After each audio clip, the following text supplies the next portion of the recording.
Subcommittee will come to order without objection. The chair is authorized to declare a recess at any time. Would ask the gentleman from North Carolina, Mr. Bishop, to lead the committee and those present for the hearing in the Pledge of Allegiance. Allegiance to the flag of the United States of America and to the republic for which it stands, one nation, under God, indivisible, with liberty and justice for all. We welcome everyone to the second hearing of the Select Committee on the Weaponization of the Federal Government. The chair now recognizes himself for an opening statement. In the run-up to the 2020 presidential election, FBI Special Agent Elvis Chan, in his deposition in Missouri versus Biden, said that he repeatedly informed Twitter and other social media platforms of the likelihood of a hack and leak operation in the run-up to that presidential election. He did it even though there was no evidence. In fact, he said in his deposition that we hadn't seen anything, no intrusions, no hack, yet he repeatedly told him something was coming. Yoel Roth, head of trust and safety at Twitter, testified that he had had regular meetings with the Office of the Director of National Intelligence, the Department of Homeland Security, the FBI, and other folks regarding election security. During these weekly meetings, federal law enforcement agencies communicated that they expected a hack and leak operation. The expectations of a hack and leak operation were discussed throughout 2020, and he was told they would occur in a period shortly before the 2020 presidential election, likely in October. And finally, he said, I also learned in these meetings that there were rumors that a hack and leak operation would involve Hunter Biden. So, what did the government tell him? A hack and leak operation was coming. How often did the government tell him this? Repeatedly for a year. When did the government say it was going to happen? October of 2020. And who did the government say it would involve?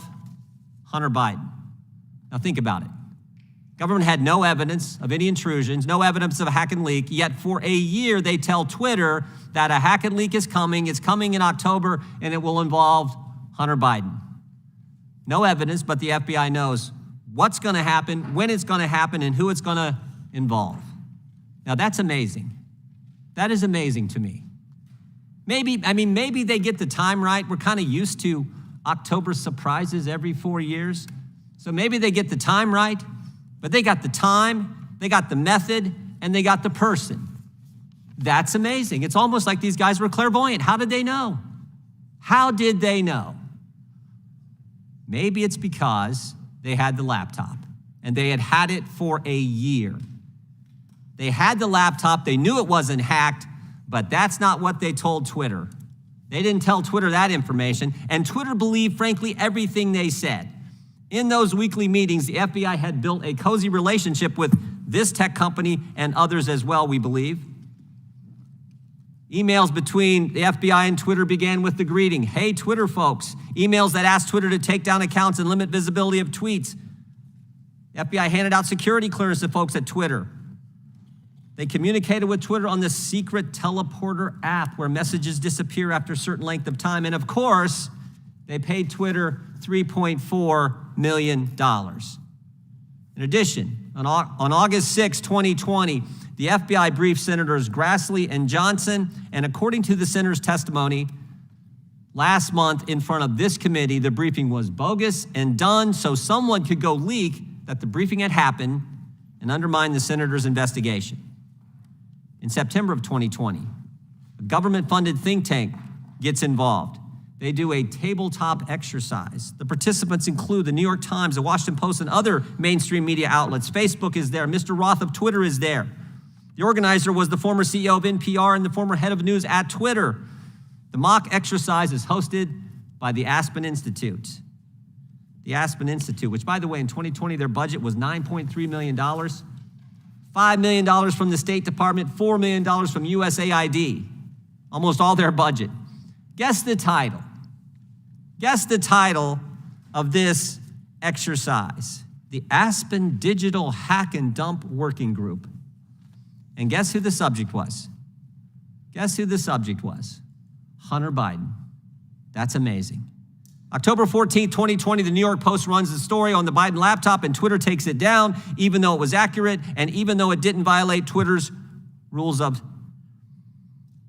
Twitter's rules. Other social media companies do the same. Mainstream press works to downplay and discredit the story. Finally, as if on cue, 5 days later, on October 19th, 51 former Intel officials signed a letter with the now famous sentence, "The Biden laptop story has all the classic earmarks of a Russian information operation." Something that was absolutely false. Our government built a cozy relationship with big tech. They primed him for a hack and leak operation. They funded the think tank, which further primed big tech and big media.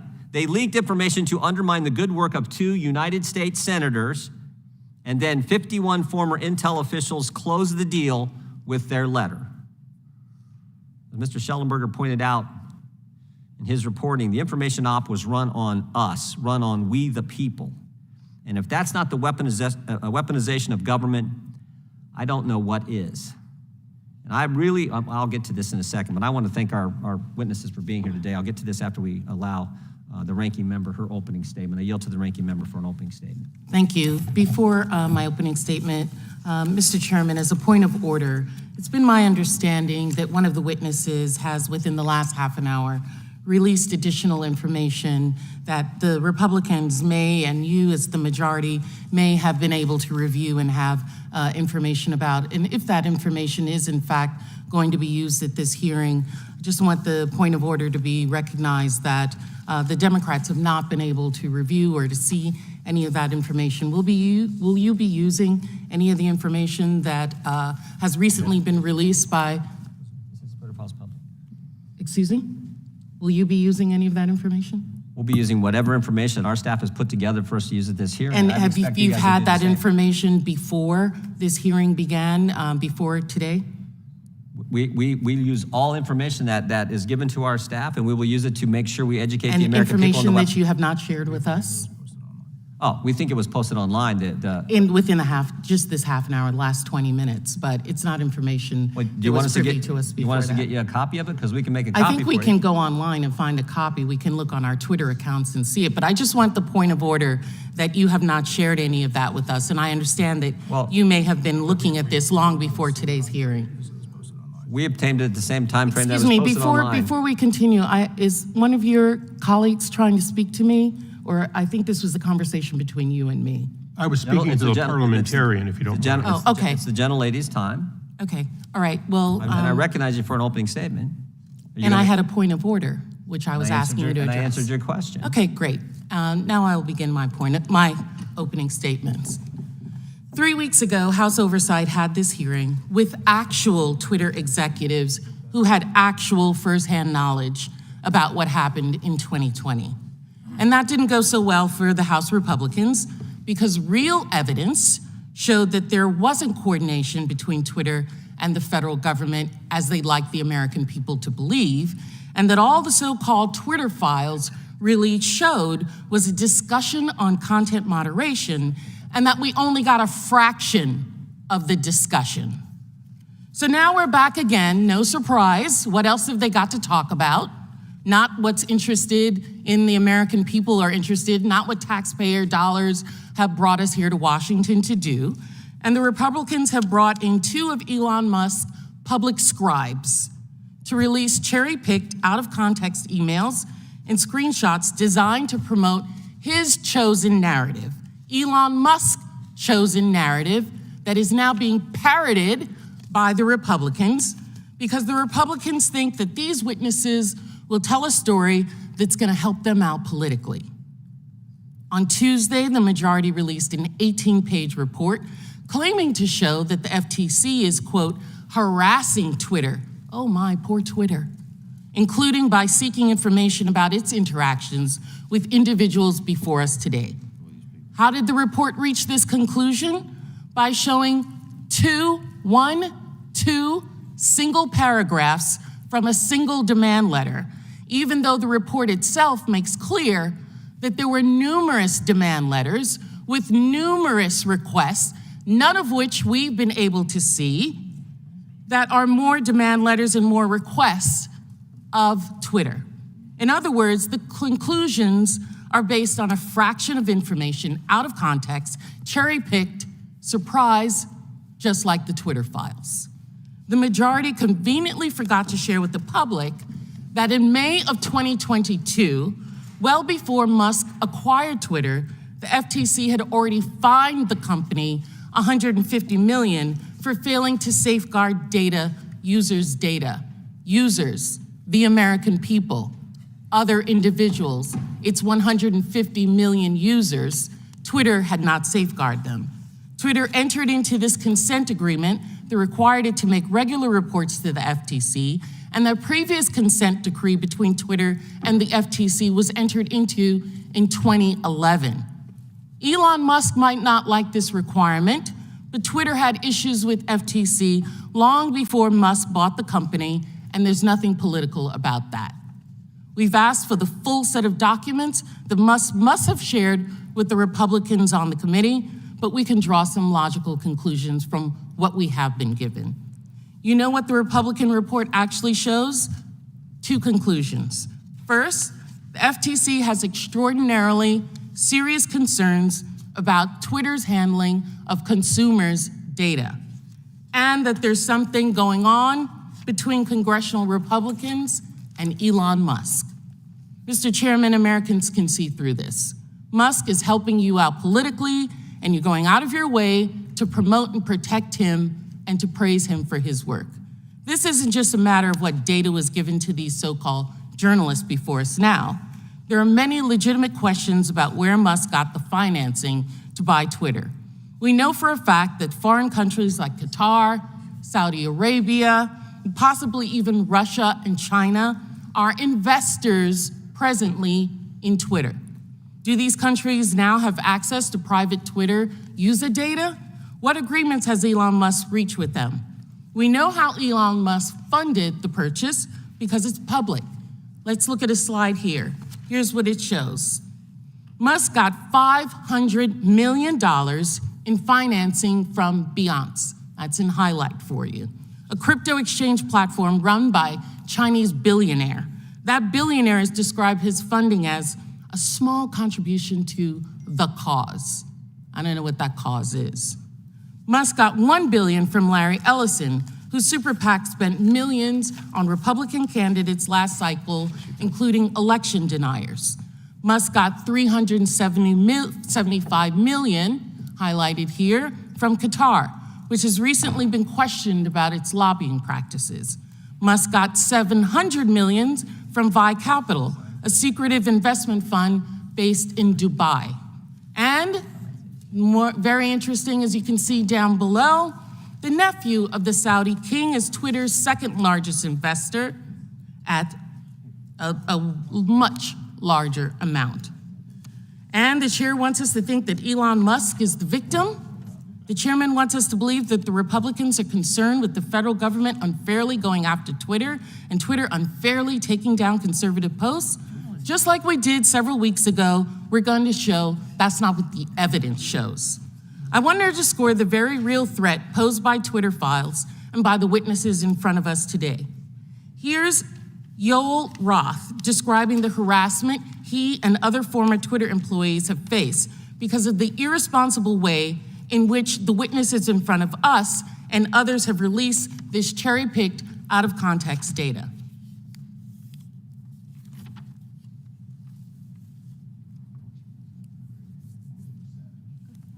Twitter, employees as far away as Manila in the Philippines. The Twitter files, I would note first and foremost, didn't just affect me, but affected much more junior employees at Twitter. Employees as far away as Manila in the Philippines were doxxed, had their families threatened, and experienced harm equal to or greater than what I've experienced. But concurrent with the Twitter files, Elon Musk also made the decision to share a defamatory allegation that I support or condone pedophilia. And this lie led directly to a wave of homophobic and anti-Semitic threats and harassment against me, of which Twitter has removed vanishingly little. And following the Daily Mail's decision to publish where I live, ultimately I had to leave my home and sell it. Those are the consequences for this type of online harassment and speech. Thank you. Mr. Chairman, I'm not exaggerating when I say that you have called before you two witnesses who pose a direct threat to people who oppose them. It's funny when people have to go through that. Crazy what Exactly. you're saying. This is unacceptable. I'm ready for it.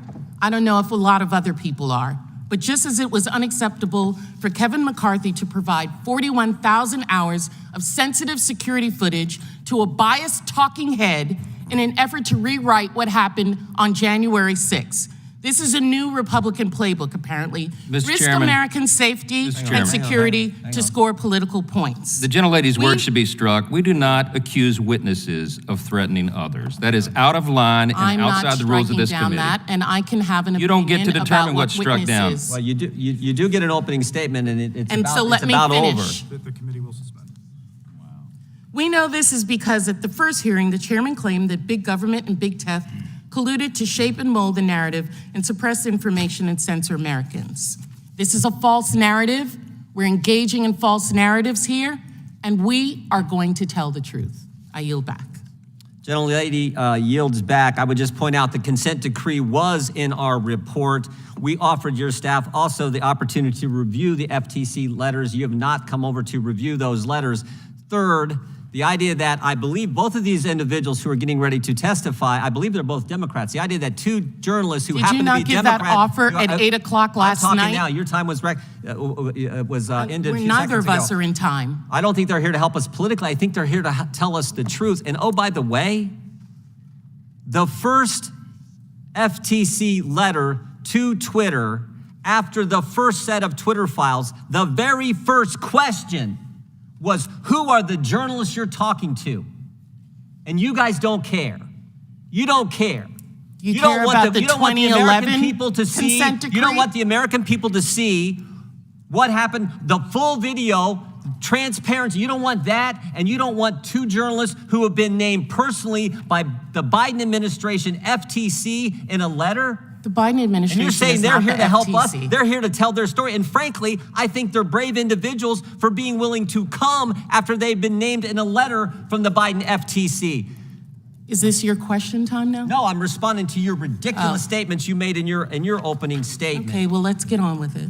Oh, now we want to get on with it. So you can did. say all the things you want, and I I point out did the in my facts. opening statement, I as point well out all as you the had an facts. opening statement. You Chair- said what you needed to say in your opening statement, and I, as the ranking member, have Without used my objection, time. all other opening statements will be included in the record. We will introduce today's witness, Matt Taibbi. He's a journalist and author. He's one of the authors of the Twitter files, previously worked for Rolling Stone, that right-wing publication, Rolling Stone, where so many Republicans work at. He's also written several books about American politics and culture. And of course, as I pointed out, as the Wall Street Journal pointed out yesterday on the front page, was named by the FTC.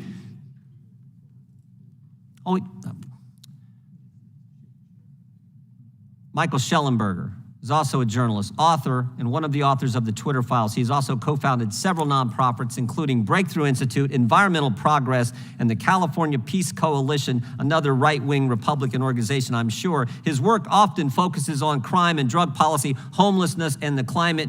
We welcome our witnesses and thank them for appearing today. We will begin by swearing you in. Would you please stand and raise your right hand?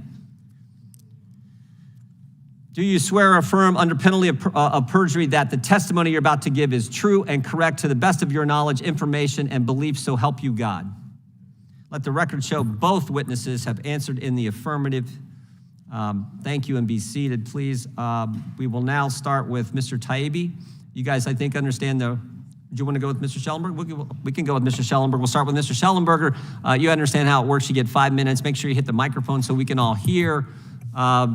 When it gets to yellow, it means just like you would expect time to start winding up, and when it gets to red, it's time to stop, and we'll be a little bit leaning on the time. Mr. Shellenberger, you are recognized for your opening statement. Chairman Jordan, Ranking Member Plaskett, members of the committee, thank you very much for inviting my testimony. In his 1961 farewell address, President Dwight Eisenhower warned of, quote, the acquisition of unwarranted influence by the military-industrial complex. Eisenhower feared that the size and power of the complex or cluster of government contractors in the Defense Department would, quote, endanger our liberties or democratic processes. How did he mean that? Through, quote, domination of the nation's scholars by federal employment, project allocations, and the power of money. He feared public policy would become the captive of a scientific, technological elite. Eisenhower's fears were well-founded. Today, American taxpayers are unwittingly financing the growth and power of a censorship industrial complex run by America's scientific and technological elite, which endangers our liberties and democracy. I'm grateful for this opportunity to offer this testimony and sound the alarm over the shocking and disturbing emergence of state-sponsored censorship in the United States of America. The Twitter files, state attorneys general lawsuits, and investigative reporters have revealed a large and growing network of government agencies, academic institutions, and non-governmental organizations that are actively censoring American citizens, often without their knowledge, on a range of issues. I do not know how much of the censorship is coordinated beyond what we have been able to document, and I will not speculate. I recognize that the law allows Facebook, Twitter, and other private companies to moderate content on their platforms, and I support the right of governments to communicate with the public, including to dispute inaccurate information. But government officials have been caught repeatedly pushing social media platforms to censor disfavored users and content. Often these acts of censorship threaten the legal protection social media companies need to exist, Section 230. If government officials are directing or facilitating such censorship, notes one law professor, it raises serious First Amendment questions. It is axiomatic that the government cannot do indirectly what it is prohibited from doing directly. Moreover, we know that the US government has funded organizations that pressure advertisers to boycott news media organizations and social media platforms that refuse to censor and/or spread disinformation, including alleged conspiracy theories. The Stanford Internet Observatory, the University of Washington, the Atlantic Council's Digital Forensic Research Lab, and Graphica have all inadequately disclosed ties to the Department of Defense, the CIA, and other intelligence agencies. They work with multiple US government agencies to institutionalize censorship research and advocacy within dozens of other universities and think tanks. It is important to understand how these groups function. They are not publicly engaging with their opponents in an open exchange of ideas. They aren't asking for a national debate over the limits of the First Amendment. Rather, they are creating blacklists of disfavored people and then pressuring, cajoling, and demanding that social media platforms censor, de-amplify, and even ban the people on those lists. The censorship industrial complex combines established methods of psychological manipulation, some developed by the US military during the global war on terror, with highly sophisticated tools from computer science, including artificial intelligence. The complex's leaders are driven by the fear that the internet and social media platforms empower populist, alternative, and fringe personalities and views which they regard as destabilizing. Federal government officials, agencies, and contractors have gone from fighting ISIS recruiters and Russian bots to censoring and deplatforming ordinary Americans and disfavored public figures. Importantly, the bar for bringing in military-grade government monitoring and speech countering techniques has moved from, quote, countering terrorism to, quote, countering extremism to countering simple misinformation, otherwise known as being wrong on the internet. The government no longer needs a predicate of calling you a terrorist or an extremist to deploy government resources to counter your political activity. The only predicate it needs is simply the assertion that the opinion you expressed on social media is wrong. These efforts extend to influencing and even directing conventional news media organizations. Since 1971, when the Washington Post and New York Times elected to publish classified Pentagon papers about the war in Vietnam, journalists have understood that we have a professional obligation to report on leaked documents whose contents are in the public interest. And yet in 2020, the Aspen Institute and Stanford Cyber Policy Center urged journalists to, quote, break the Pentagon Papers principle and not cover leaked information to prevent the spread of disinformation. Government-funded censors frequently invoke the prevention of real-world harm to justify their demands for censorship, but the censors define harm far more expansively than the Supreme Court does. Increasingly, the censors say their goal is to restrict information that delegitimizes governmental, industrial, and news media organizations. That mandate is so sweeping that it could easily censor criticism from any part of the status quo, from elected officials to institutions to laws. Congress should immediately cut off funding to the censors and investigate their activities. It should mandate instant reporting of all conversations between social media executives, government employees, and government contractors concerning content moderation. And finally, Congress should limit the broad permission given to social media platforms to censor, deplatform, and spread propaganda. Thank you very much. I thank the gentleman for his opening statement. Mr. Taibbi, you're now recognized for 5 minutes. Chairman. Mr. Taibbi, hit that. Chairman Jordan, Ranking Member Plaskett, members of the Select Committee, thank you for having me today. My name is Matt Taibbi. I've been a reporter for 30 years and a staunch advocate of the First Amendment. Much of that time was spent at Rolling Stone magazine. Ranking Member Plaskett, I'm not a so-called journalist. I've won the National Magazine Award, the I.F. Stone Award for Independent Journalism, and I've written 10 books, including 4 New York Times bestsellers. I'm now the editor of the online magazine Racket on the independent platform Substack.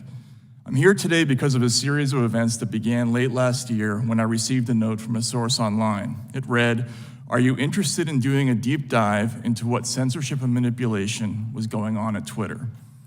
A week later, the first of what became known as the Twitter Files reports came out.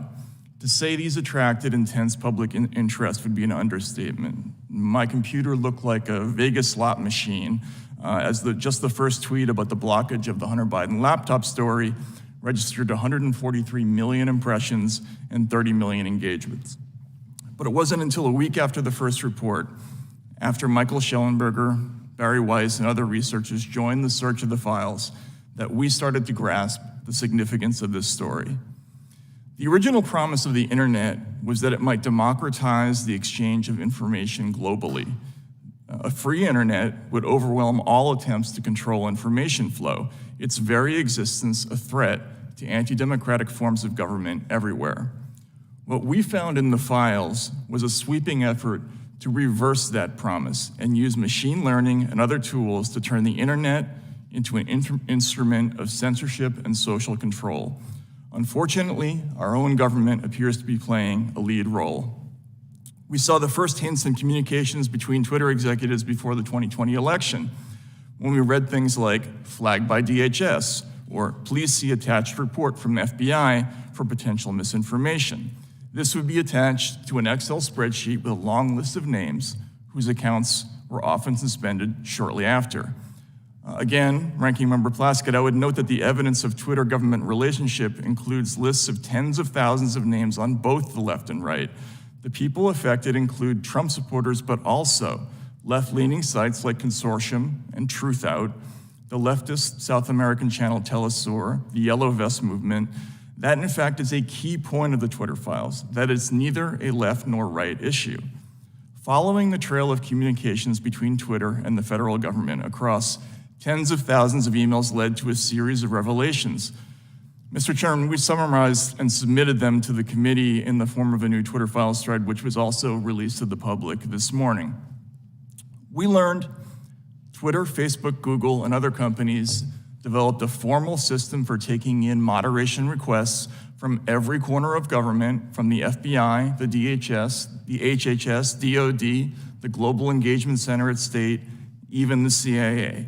For every government agency scanning Twitter, there were perhaps 20 quasi-private entities doing the same thing, including Stanford's Election Integrity Partnership, NewsGuard, the Global Disinformation Index, and many others, many taxpayer-funded.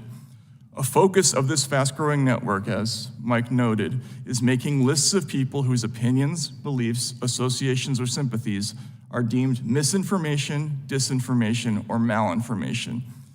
That last term is just a euphemism for true but inconvenient. Undeniably, the making of such lists is a form of digital McCarthyism. Ordinary Americans are not just being reported to Twitter for de-amplification or deplatforming, but to firms like PayPal, digital advertisers like Xandr, and crowdfunding sites like GoFundMe. These companies can and do refuse service to law-abiding people and businesses whose only crime is falling afoul of a distant, faceless, unaccountable, algorithmic judge.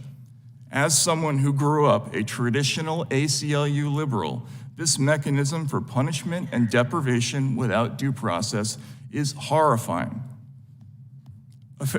Another troubling aspect is the role of the press, which should be the people's last line of defense in such cases. But instead of investigating these groups, journalists partnered with them. If Twitter declined to remove an account right away, government agencies and NGOs would call reporters for the New York Times, Washington Post, and other outlets, who in turn would call Twitter demanding to know why action had not yet been taken. Effectively, news media became an arm of a state-sponsored thought policing system. I'm running out of time, so I'll just sum up and say,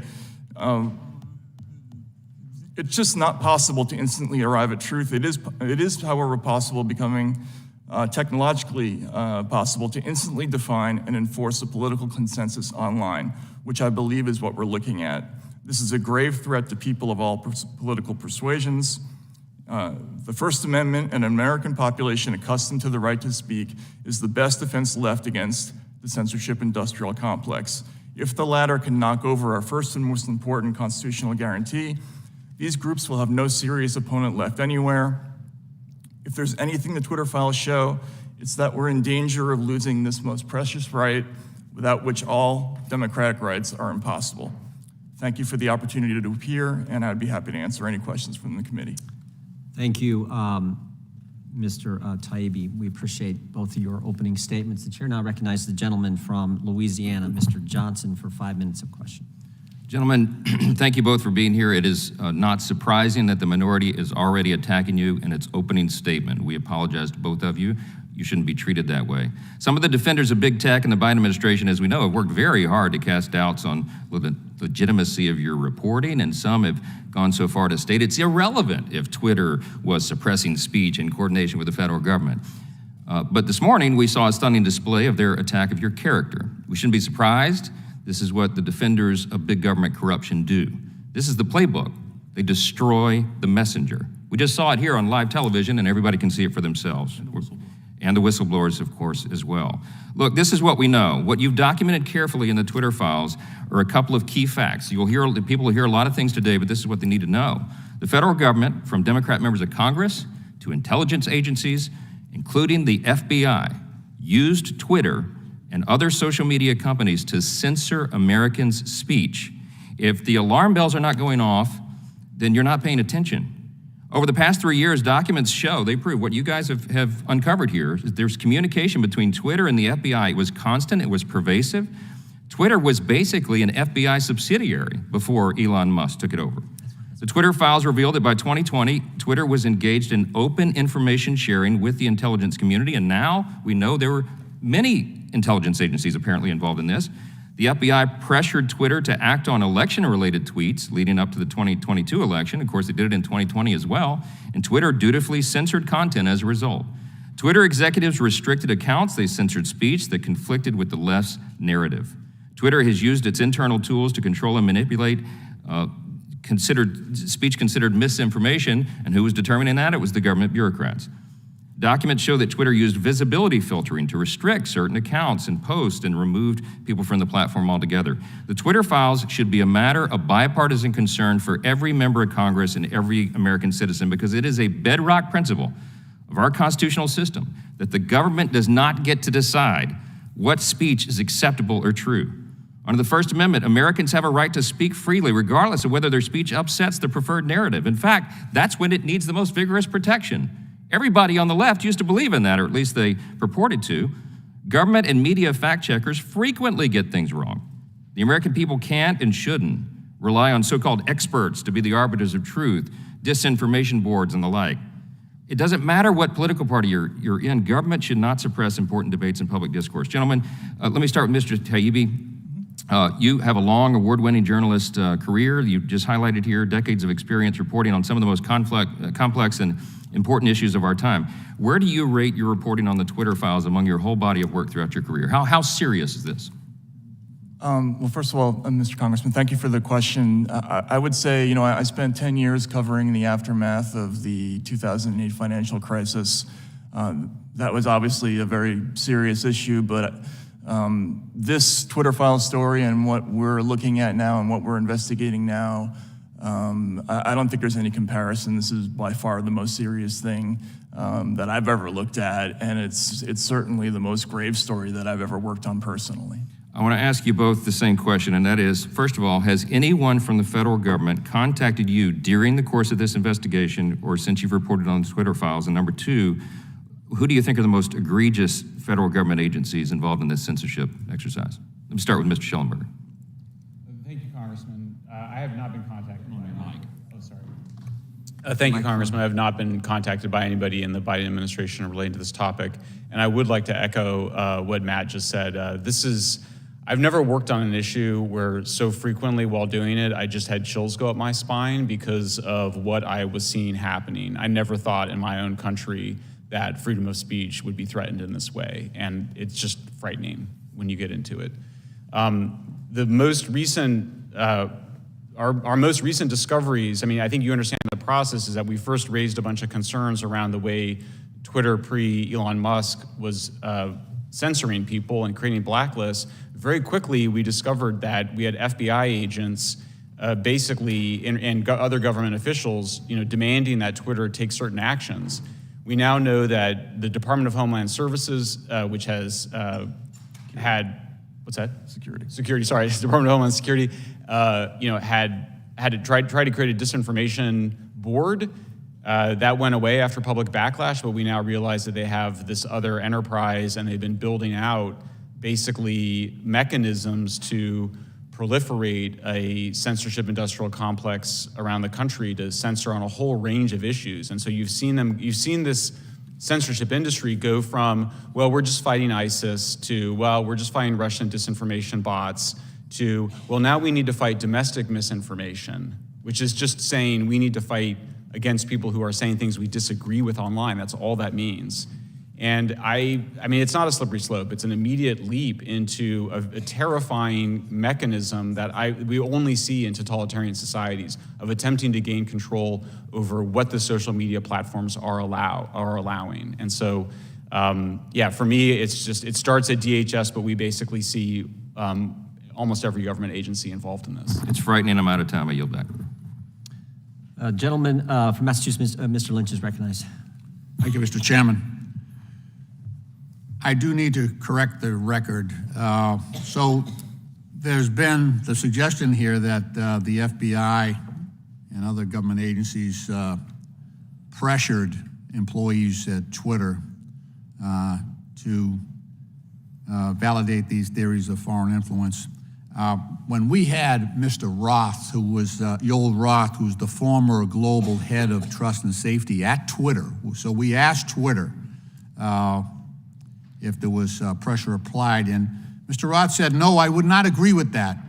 The FBI, this is his quote, the FBI was quite careful and quite consistent to request review of the accounts, but not to cross the line into advocating for Twitter to take any particular action. So that's what Twitter said about the actions of the FBI vis-a-vis Twitter. Mr. Taibbi,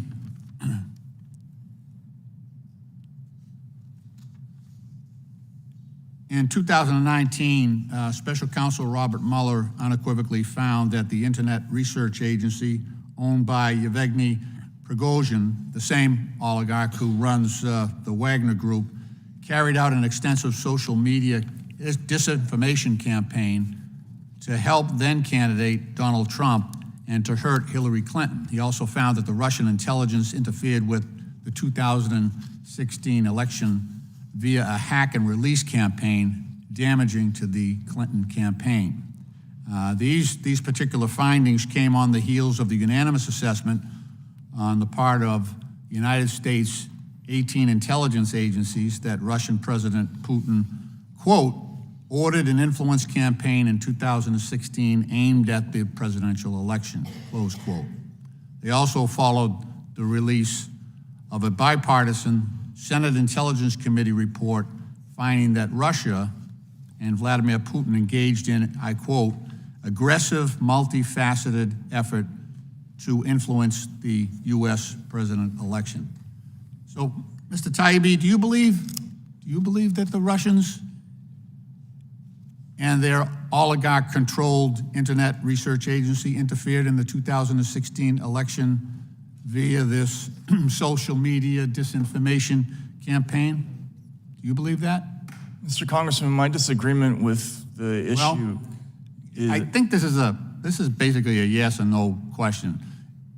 Either you think so or you don't, and I don't have a lot of time, so Okay, well then I'm going to answer not in the sense that you're putting it.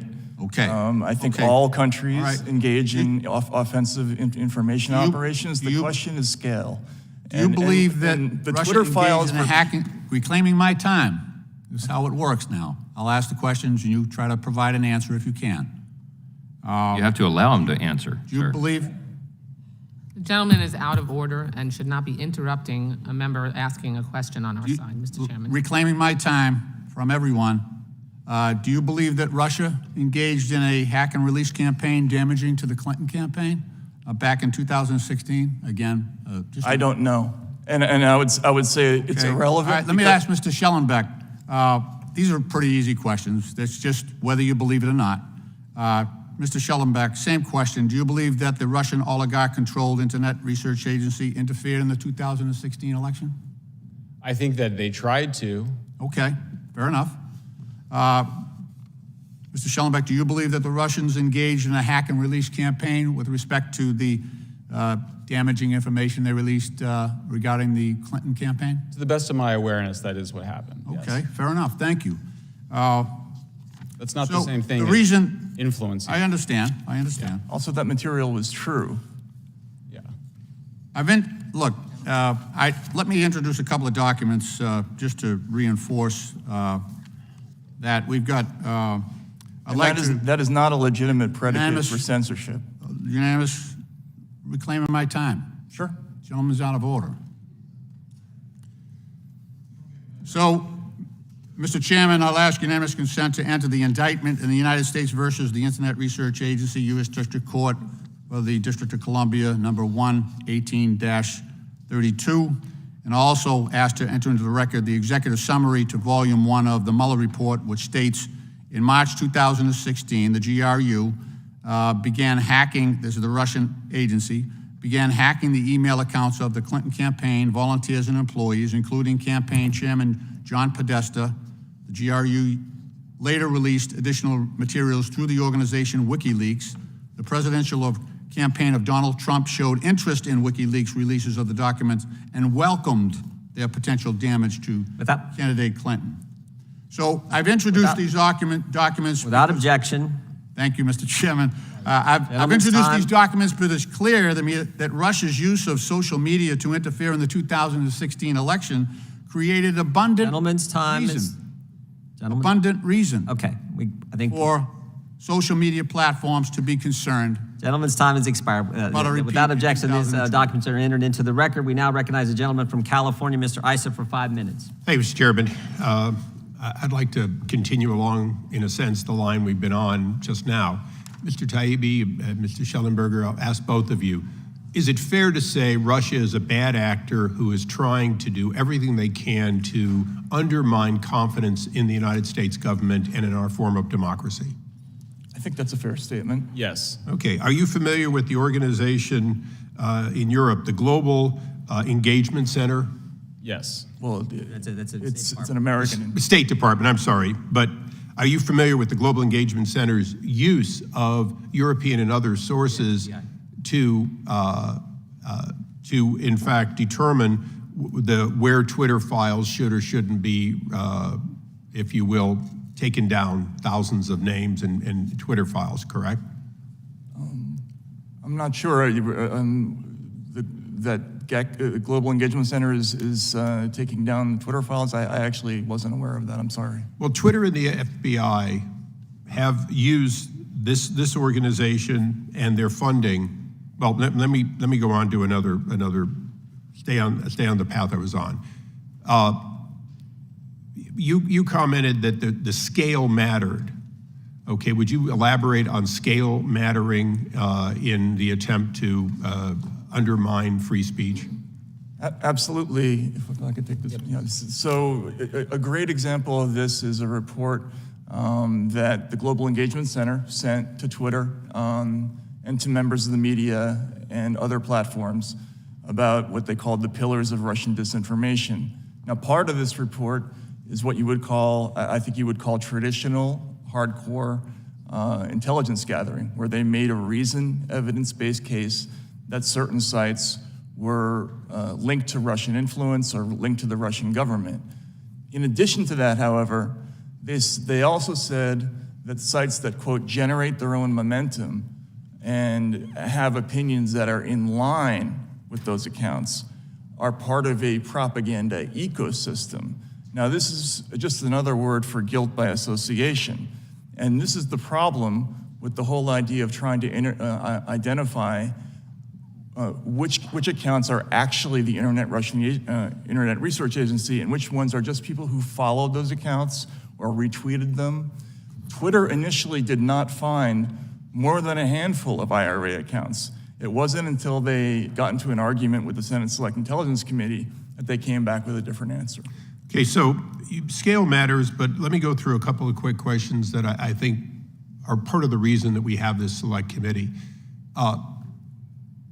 This country has political parties and people from what one might call the extreme left and extreme right. And even Congress has people that might be considered outside the main street of Republican and Democratic thinking. Those people speak regularly, and they have since our founding. Is that correct?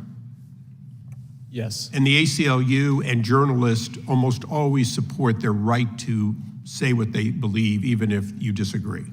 Absolutely. And our Constitution says we will make no law to restrain exactly that kind of free speech.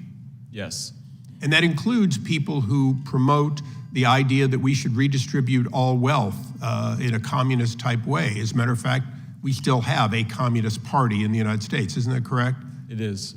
Okay, so the limit of free speech historically has been incitement to violence or anarchy, the actual overthrow of a government. Anything other than that is historically covered by the First Amendment. Yes. So when we look at the very nature of the State Department funding to affect domestic U.S. speech, was that speech outside the legal bounds? Did it call for insurrection or other criminal activities that would destroy our government? No, I mean, we did not. I mean, we're not saying that that didn't happen, but we're describing people having political arguments online. Right, so let me just, because my time's limited like everyone's. So it's suffice to say that every bit of the speech, or virtually every bit of the speech, whether foreign or domestic online, fell within the normal protections of the First Amendment, and the very act of federal dollars being used to stifle that speech is in fact historically what we would consider an indictment against the First Amendment protections. Correct. That is why we have this subcommittee. That is why we are here today. Thank you. I thank the gentleman, and a great point. I now recognize the gentlelady from Florida for 5 minutes. Thank you, Mr. Chairman. Mr. Taibbi, I want to ask about journalistic ethics and information sources. The Society of Professional Journalists Code of Ethics asserts that journalists should avoid political activities that can compromise integrity or credibility. Being a Republican witness today certainly casts a cloud over your objectivity. But a deeper concern that I have relates to the ethics of how journalists receive and present certain information. Journalists should avoid accepting spoon-fed, cherry-picked information if it's likely to be slanted, incomplete, or designed to reach a foregone, easily disputed, or invalid conclusion. Would you agree with that? I think it depends. Really? You wouldn't agree that a journalist should avoid spoon-fed, cherry-picked information if it's likely to be slanted, incomplete, or designed to reach a foregone, easily disputed, or invalid conclusion? Congresswoman, I've done probably a dozen stories involving whistleblowers. Every reported story that I've ever done across 3 decades involves sources who have motives. Every time you do a story, you're making a balancing test between the public reclaiming interest. my time. Thank you very much. Okay. I ask you this because before you became Elon Musk's hand-picked journalist, and pardon the oxymoron, you stated this on Joe Rogan's podcast about being spoon-fed information, and I quote, "I think that's true of any kind of journalism," and you'll see it behind me here. "I think that's true of any kind of journalism. Once you start getting handed things, then you've lost. They have you at that point, and you gotta get out of that habit. You just can't cross that line." Do you still believe what you told Mr. Rogan, yes or no? Yes or no? Yes. Good. Now, you crossed that line with the Twitter files. No. Elon Musk, it's my time. Please do not interrupt me. Elon Musk spoon-fed you his cherry-picked information, which you must have suspected promotes a slanted viewpoint, or at the very least generates another right-wing conspiracy theory. You violated your own standard, and you appear to have benefited from it. Before the release of the emails in August of last year, you had 661,000 Twitter followers. After the Twitter files, your followers doubled, and now it's 3 times what it was last August. I imagine your Substack readership, which is a subscription, increased significantly because of the work that you did for Elon Musk. Now, I'm not asking you to put a dollar figure on it, but it's quite obvious that you've profited from the Twitter files. You hit the jackpot on that Vegas slot machine to which you referred. That's true, isn't it? I've also reinvested. You've made some. No. Is it true that you have profited since you were the recipient of the Twitter files? You've made money. Yes or no? I think it's probably a wash, honestly. Nope. You have made money that you did not have before, correct? But I've also spent money that I didn't have before. I just hired a whole group of people to Patently investigate. obvious answer, reclaiming my time. Attention is a powerful drug. Eyeballs, money, prominence, attention, all of it points to problems with accuracy and credibility. And the larger point, which is social media companies are not biased against conservatives, and if anything, they ignored their own policies by allowing Trump and other MAGA extremists to post incessant lies, endangering public safety and even our democracy. Hypocrisy is the hangover of an addiction to attention. Now, I want to point out another alleged finding from the Twitter files. Mr. Shellenberger, you've referenced several times this $3.4 million that the FBI paid to Twitter in 2020 that was referenced in General Counsel Jim Baker's email. I first want to confirm that nowhere in the email does Baker say that the money was paid to censor information, take down posts, suspend accounts, or do anything relating to content moderation. Is that correct? It is. Thank you. But honest reporting would have explained that the $3.4 million was paid to release information, not censor it.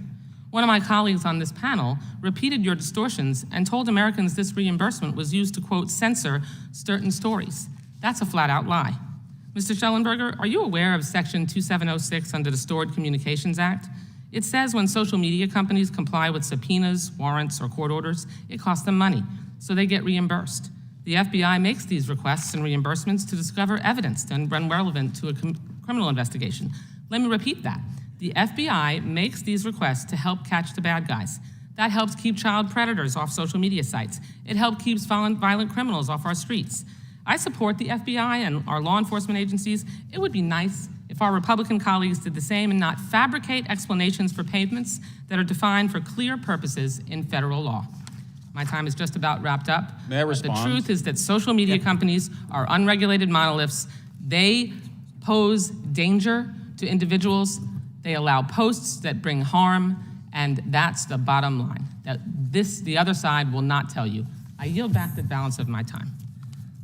Gentleman had no time to yield back, but I will let the gentleman, Mr. Shellenberger, respond. And I would also point out that I did not say what the Mr. FBI Chairman, paid Twitter for. All I said was they paid Twitter $3.4 million. Mr. Chairman, point of order. I didn't ask Mr. Shellenberger a question. Yeah, but the witness understanding- wants to respond, and the witness have been invited, our guests, and frankly, they've been attacked by the federal please do government. that. I'm going to let Mr. Shellenberger answer that before recognizing Mr. Bishop. So are you going to do that as we move down the line of questioners?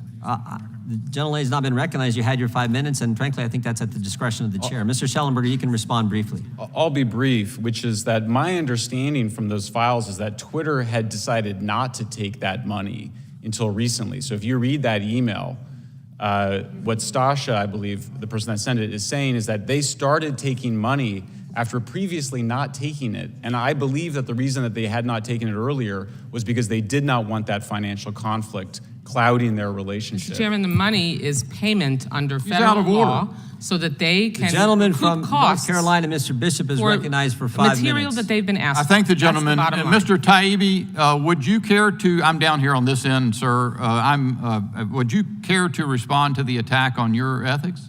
You weren't given really an opportunity to answer. And if you'd be brief, I've got a bunch of stuff I want to ask you as well. Sure, just quickly, that moment on the Joe Rogan show, I was actually recounting a section from Seymour Hersh's book, Reporter, where he described a scene where the CIA gave him a story, and he was very uncomfortable.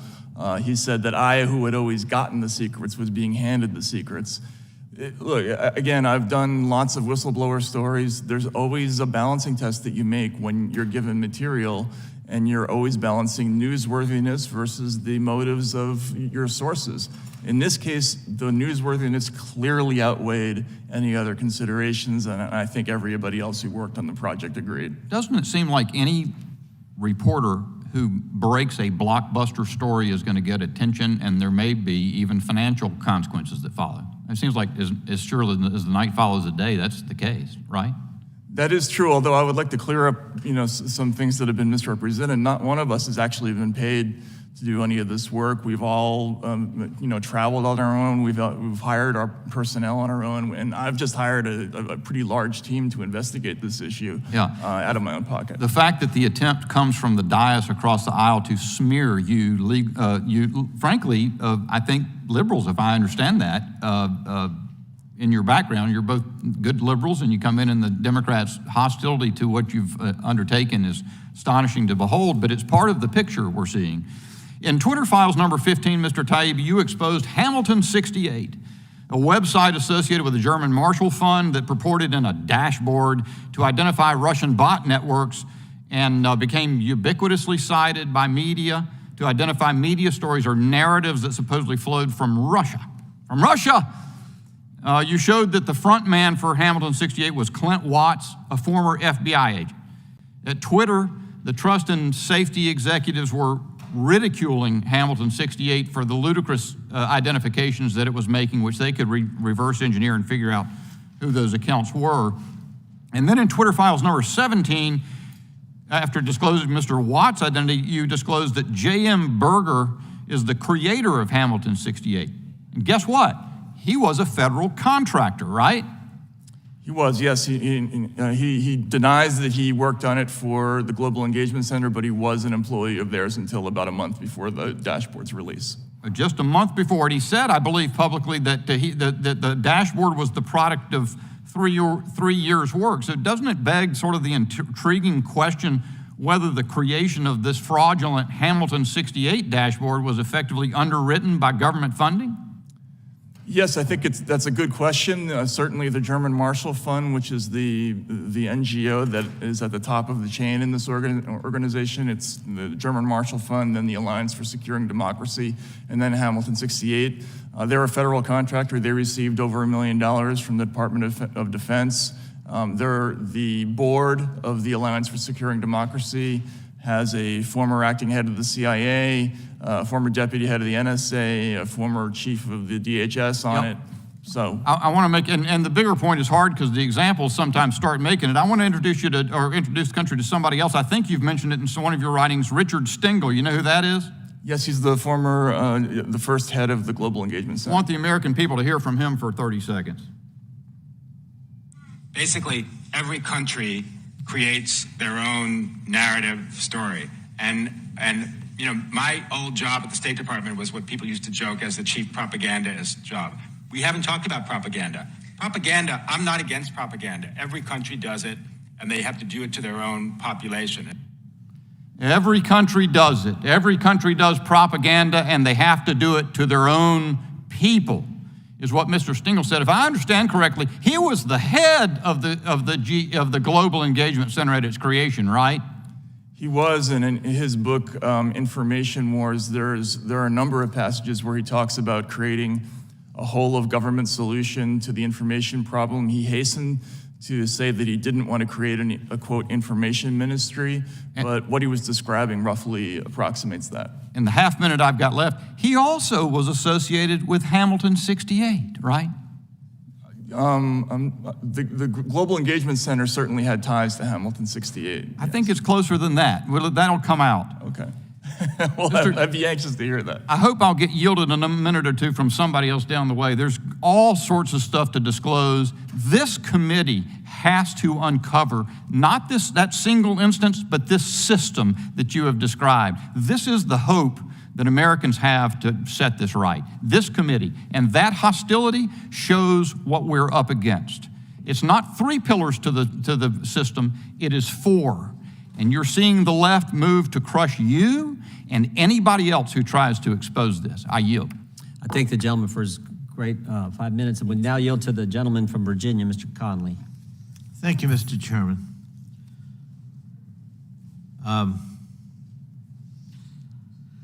I don't know what to say after that last one. We're fellow Americans, and we're elected officials. We're trying to get at the truth, and we're trying to participate in the process at getting at the truth. Mr. Taibbi, you have said that this isn't really a matter of right or left, that there are lots of different ideological colorations involved in the Twitter files. Is that roughly correct? Yes. And Mr. Shellenberger, you would agree with that? Yes. So when you release information, have you released any information of, for example, right-wing elements or the Trump White House attempting to moderate content at Twitter? Yes. No, not the Trump White House per se, although I did report initially in the first Twitter files that the Trump White House had made and requests and had been honored. Mr. Shellenberger? I did not find that. You haven't found it. So we had a hearing the other day on Twitter, and we had 4 witnesses, 3 for the majority, 1 for the minority, and all 4 testified under oath. They had never received a request for content moderation or takedown by the Biden White House, but they did from Donald Trump's White House. And specifically, the case brought up was an exchange between Donald Trump, then President of the United States, and Chrissy Teigen, where he had called her something and she called him something back. I won't repeat it. And this was under oath confirmed. Yeah, that happened, and that the White House shortly thereafter, after Teigen had her email about the president, which was pejorative, that the White House called Twitter to try to take down the content. Are you aware of that, Mr. Taibbi? Yeah, I've certainly heard that in the news, yes. But did you see that email exchange? No, I have not seen an exchange from the Trump White House. So I have seen one from Congressman Schiff and one from Senator Angus King. Yeah, nice try. We're talking about the Trump White House and people under oath confirming it. And my question is, in the Twitter files, did Elon Musk or Twitter provide you with that exchange with Chrissy Teigen? No, but that's probably because the searches that I was making. Well, probably because it didn't confirm the bias that this is all about, as the gentleman from Texas would say, the left attempting to control content, when in fact the evidence is the Trump White House most certainly attempted to control content on Twitter. Mr. Shellenberger, were you aware of that, or is this all news to you? I already answered that question. No, I mean specifically the Teigen exchange. Yeah, the Teigen exchange was news to me. I'm probably mispronouncing her name, I'm sorry. So let me ask, have you combed the so-called Twitter files to look at other examples that aren't about the Biden White House or the FBI that might in fact involve people from the right ideologically or from the Republican ranks? Just to be fair. Well, again, Mr. Congressman, I mentioned before, we're focused not on the Biden administration or the Trump administration. In fact, just this morning, we released an exchange where Twitter talked about vetting the accounts of both Mr. Biden and Mr. Trump. And really, we were looking at the intelligence agencies when we were doing this research. And as I mentioned before, their conclusions targeted people on both the left and the right globally again, including the Yellow Vest movement in France, the pro-Maduro accounts in South America, and leftist news organizations in America like Truth Out and Consortium. Some of those people are my friends, actually. And we found those in intelligence lists that were passed on to Twitter, just as we found lists that included ordinary Trump supporters. Thank you. Reclaiming my time, I appreciate that, because in some ways what you just said undermines the premise of this select committee, which is that the federal government has been organized to weaponize against conservative voices. And of course, what you've just indicated in your testimony is, well, actually, that's not the evidence you found. No, I think this committee, my understanding is that they're concerned about the weaponization of the government against free speech, which is certainly what we're finding. Thank you. My time has expired, but I appreciate your understanding of our committee. I have a different understanding. I yield back. Well, you got the wrong understanding. Last week in the full Judiciary Committee hearing, I introduced into the record a story of a left-wing journalist who said that talked about the FBI putting a paid informant, a felon, in the Black Lives Matter movement in Denver. I want to focus on the First Amendment, just like protecting the First Amendment, just like these guys Point do. of order, Mr. Chair. Are you going to respond after every? No, I'm taking my everything? 5 minutes. This is I can take my 5 minutes. it's your 5 minutes I now? can take my 5 minutes when I want to, and I'm taking my 5 minutes Okay, now. great. Yeah. Thank you. Well, I would ask for an additional few seconds for being interrupted by the ranking member. But the truth is, we want to focus on protecting the First Amendment. Mr. Shellenberger, are you a Republican? No, I'm not. You got any pro-Trump bumper stickers on your car? I voted for Biden. Voted for Biden. You don't have any MAGA hats laying around your house, right? I do not. Yeah, but you said earlier, both you and Mr. Taibbi said this is the most chilling thing you've ever seen as journalists. Mr. Taibbi, the same thing. You're not a Republican either, right? No, I'm not. You didn't vote for Trump.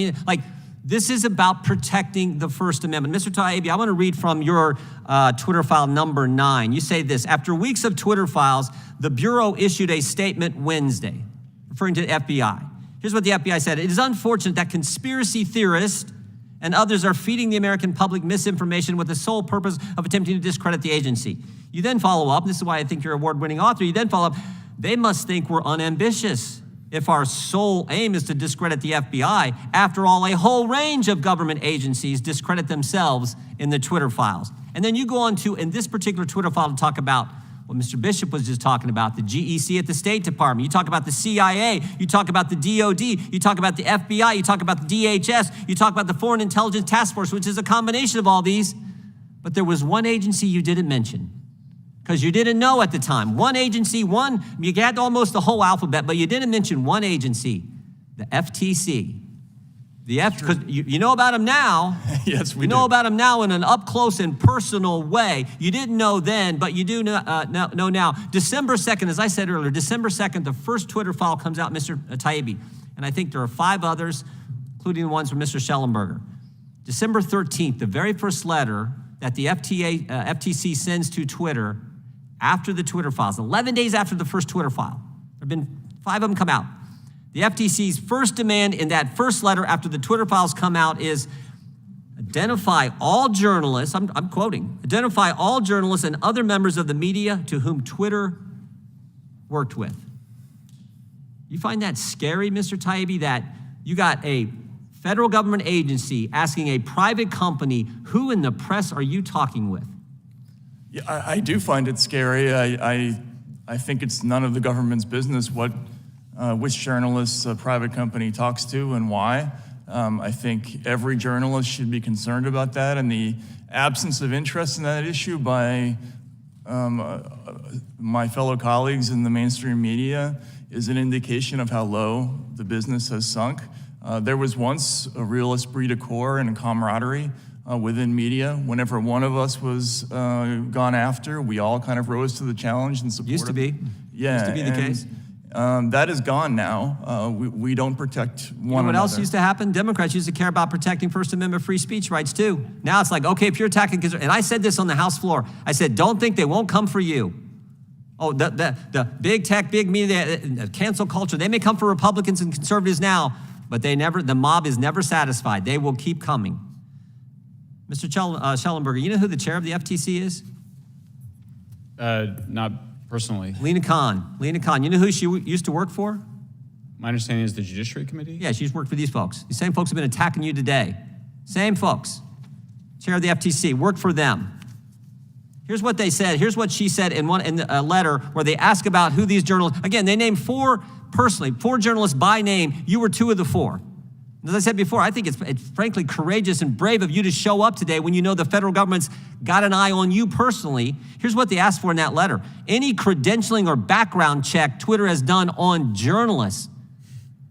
Now think about that. The federal government is saying, we want you to do a background check on members of the press. Freedom of the press mentioned in the First Amendment, and they're doing they want Twitter to do a background check on you before they can talk to you in America? The FTC, led by Lena Khan, who used to work for these guys, is asking that question. Now we know, now we all know why. You guys said at the outset, this is the most chilling story. And you guys are New York Times bestsellers, award-winning journalists, but in all your time in the journalism field, this issue, most important. And how this, I think, what'd you call it, Mr. Shellenberger, this complex, what'd you call it, the censorship industrial complex. Totally, this web of censorship, big government, big tech, NGOs, all this web of censorship that Mr. Bishop was getting into in his line of questioning. That's what this committee is going to get to. And that's not right or left. This is just right or wrong. This is wrong. We know it's wrong, and it's about protecting the First Amendment. I yield back. I now recognize the ranking member for her 5 minutes. Thank you. Thank you very much, Mr. Chair. Mr. Taibbi, the emails and documents you've produced all date to around 2020. Is that correct? No, there's a significant portion of them from 2017 and 2018 as well. Thank you. And Mr. Shellenberger, what dates do you have? I believe that we had emails including 2022, 2021, 2020. That's also true. 2019. And Mr. Taibbi said 2018. Do you have 2018 as well? I can't remember. Okay, thank you. Mr. Taibbi, how many employees did Twitter employ in approximately the time period of 2020, 2021? Do you know? I don't. Okay, it was 7,500. Do you know how many were in its legal team during that time period? I don't. I'm sorry. And do you know how many were in its public policy team? I don't. Mr. Shellenberger, do you know how many were employed in content moderation during that time? I do not know. Okay. So we're looking at thousands of employees overall and hundreds in offices were the focus of emails and documents you released. I will ask you, Mr. Shellenberger, how many emails did Mr. Musk give you access to? I mean, we went through thousands of emails. Did he give you access to all of the emails for the time period in which? Yeah, I never had a single request denied. And not only that, but the amount of files that we were given were so voluminous that there was no way that anybody could have gone through them beforehand. And we never found an instance where there was any evidence that anything had been taken out. Okay, so you would believe that you have probably millions of emails and documents, right? That's correct, would you say? Millions. No, I think the number's less too than that. high. Yeah. Okay, 100,000? That's probably closer. Probably, yeah. Probably close to 100,000 that both of you are saying. Yet in the Twitter files, Mr. Taibbi, you've produced only 338 of those 100,000 emails. Is that correct? That's correct, yes. And then who gave you access to these emails? Who was the people at Twitter. individual that gave you permission to access the emails? Well, the attribution from my story is sources at Twitter, and that's what I'm going to refer to. Okay. Did Mr. Musk contact you, Mr. Taibbi? Again, the attribution from my story is sources at Twitter. Mr. Schellenberger, did Mr. Musk contact you? Actually, no. I was brought in by my friend Barry Weiss, and so this story, there's been a lot of misinformation. So Mr. Weiss or brought you in. disinformation about Mr. that. Taibbi, Ms. Weiss, thank you. Mr. Taibbi, have you had conversations with Elon Musk? I have. Okay. Mr. Taibbi, did Mr. Musk place any conditions on the use of the Would the gentlelady yield for a second? as long as my time is not used. Are you trying to get journalists No, to I'm not expose trying to their get, no, sources? I'm not. Well, I it am sure sounds asking, like it. no, well, if you will let me finish.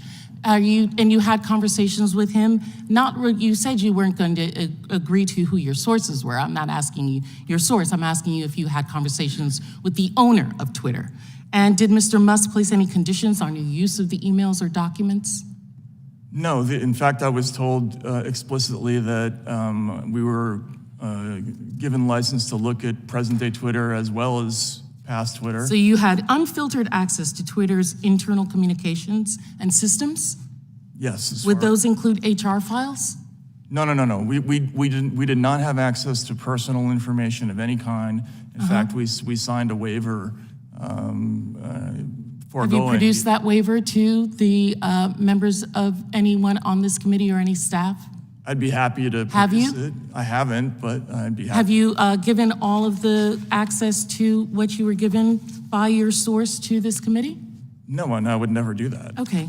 I didn't ask if you were given the committee, the individuals, but all of the files? No, you have not? No. So what we're getting is your dissemination, your decision as to what was important and not important in that, correct? Which is true in every news story. In every story. But you have files that you say you are sharing, but those files are just a smaller period of the files. Is that correct? Yes. Yes? Okay, thank you. And the FTC investigation of Twitter, you knew that they were investigating Twitter before the time period that Mr. Musk came on? I was aware of it, yes. And the FTC was concerned with user data being hacked or used? Is that correct, that they didn't have enough checks and balances on that data? Well, I wasn't privy to that part. Have you seen the consent decree? No, I have not. Okay, well, the consent decree is concerned with user data, which would be probably the reason that they were concerned if they're giving files to journalists that potentially data about users as well as data about individuals and employees would be given to them. My understanding So is I that didn't they ask didn't a ask- question. I didn't ask you a question, sir. Okay? So do you know that Elon Musk paid $44 billion for Twitter? Is that correct, Mrs. Shellenberger? Were you aware of that? Yes, I read that. And did you know that he received that part of the funding from Saudi Arabia as well as Qatar? I heard that. And did you know that one of those individuals who owns Binance was the company Binance, while he has Canadian citizenship, he is a Chinese national? Were you aware of that? I did not know that. Okay, and that he stated that that was for the cause. But thank you very much for answering my questions. I yield back. Chair now recognizes the gentlelady from Wyoming for 5 minutes. Will the gentlelady yield for 20 seconds? Yes. I thank the gentlelady for yielding. I just think this is interesting. First, the FTC is asking for your background, and now the ranking member of the Committee on the Weaponization of Government is asking for your sources. If I that never doesn't asked them raise- for their sources. Yes, you I did, did and not we- ask for sources. You know what? I asked The if they were gentlelady's not- talking the to gentlelady's Elon not- Musk. not and they recognized. said that they were not talking. Well, you are not going to say I will I've yield back asked to, for I sources. will yield back to the Thank gentlelady. you. I thank her for yielding. With Thank respect, you. you asked me who gave me I asked you who files. gave it to you, and once you said they were your sources, I then asked you if you had spoken with Elon Musk. I did not ask you who those sources were. The For gentlelady the from record. Keep the Wyoming is record correct. recognized, and she will receive an additional 20 seconds. The gentlelady is recognized for 5 minutes of questioning. Thank you, Mr. Chairman, and thank you to our witnesses for being here today and all of your important work that you have put into writing the Twitter files. Thank you for your willingness to come here and be subjected to the kind of abuse that we've observed when all you're trying to do is talk about the importance of the First Amendment and why the federal government should not be doing what they did and what has been evidenced in the Twitter files.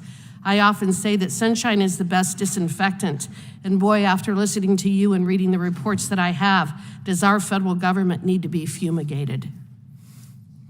Mr. Taibbi, I'd like to focus on Twitter Files Part 9, Twitter and other government agencies, as I think a lot of the evidence you present in this section touches on the major takeaways that are so important for Americans to understand about the seriousness of what was found in the Twitter files. In your testimony describing the cooperation between the federal government and tech companies like Twitter, you stated, quote, "A focus of this growing network is making lists of people whose opinions, beliefs, associations, or sympathies are deemed to be misinformation, disinformation, or malinformation," end quote. What's interesting to me is that what is missing from that list is the word unlawful. That's true, yes. And so it notably seems to be missing from the FBI's lexicon. In Part 9 of the Twitter files, Mr. Taibbi notes that the main conduit sending requests to Twitter would routinely label these flags as violations of Twitter's terms of service. Even Jim Baker, a Twitter employee at the time and someone who is allegedly a former general counsel of the FBI, stated, quote, "but also odd that they are searching for violations of our policies." Mr. Taibbi, what was the approximate percentage of the FBI requests to Twitter being based on the justification that the tweet violated the company's terms of service? Ms. Congressman, I would say that was a standard disclosure or a standard disclaimer in almost all the communications from the FBI to Twitter. There would usually be a line in there saying something like, "For your consideration, we believe the following 207 accounts may have violated your terms of service." But notably, they very rarely focused on words like truth or inaccuracy. Very often, they used the words malinformation, misinformation, or disinformation. And so I think they were trying to shift the focus from one idea to the other. Okay, I think that's interesting as well. What do you make of the finding that the FBI found it its responsibility to police violation of a private company's terms of service as a priority over policing violations of U.S. federal law? There were a couple of very telling emails that we published. One was by a lawyer named Sasha Cardile, where the company was being so overwhelmed by requests from the FBI, and in fact, they gave each other a sort of digital high five after one batch, saying that was a monumental undertaking to clear all of these. But she noted that she believed that the FBI was essentially doing word searches keyed to Twitter's terms of service, looking for violations of terms of service, specifically so that they could make recommendations along those lines, which we found interesting. Do you believe it's the FBI's responsibility to police the terms of service for a private company? I do not. I think you cannot have a state-sponsored anti-disinformation effort and also without directly striking at the whole concept of free speech. I think the two ideas are in direct conflict. And this is a fundamental misunderstanding, I think, of a lot of the people who get into this world. Some of them, I believe, in a well-meaning way. I think they're actually trying to accomplish something positive, but they don't understand what free speech means and what happens when you do this. It undermines the whole concept that truth doesn't come from, isn't mandated, that we arrive at it through debate and discussion. Well, in fact, wouldn't you agree with me that the First Amendment is broader than Twitter's terms of service? Absolutely, yes. Yeah. And wouldn't you also agree with me that the FBI is responsible for complying with the First Amendment, not Twitter's terms of service? I would hope so, yes. Yeah. You also highlighted the presence of people like Jim Baker at Twitter. And again, I've noted that he is allegedly a former FBI employee. Part 9 also speaks of a former other government association employees working at Twitter. What was the extent to which you found former FBI or other intelligence community employees working at Twitter? And did you find it odd?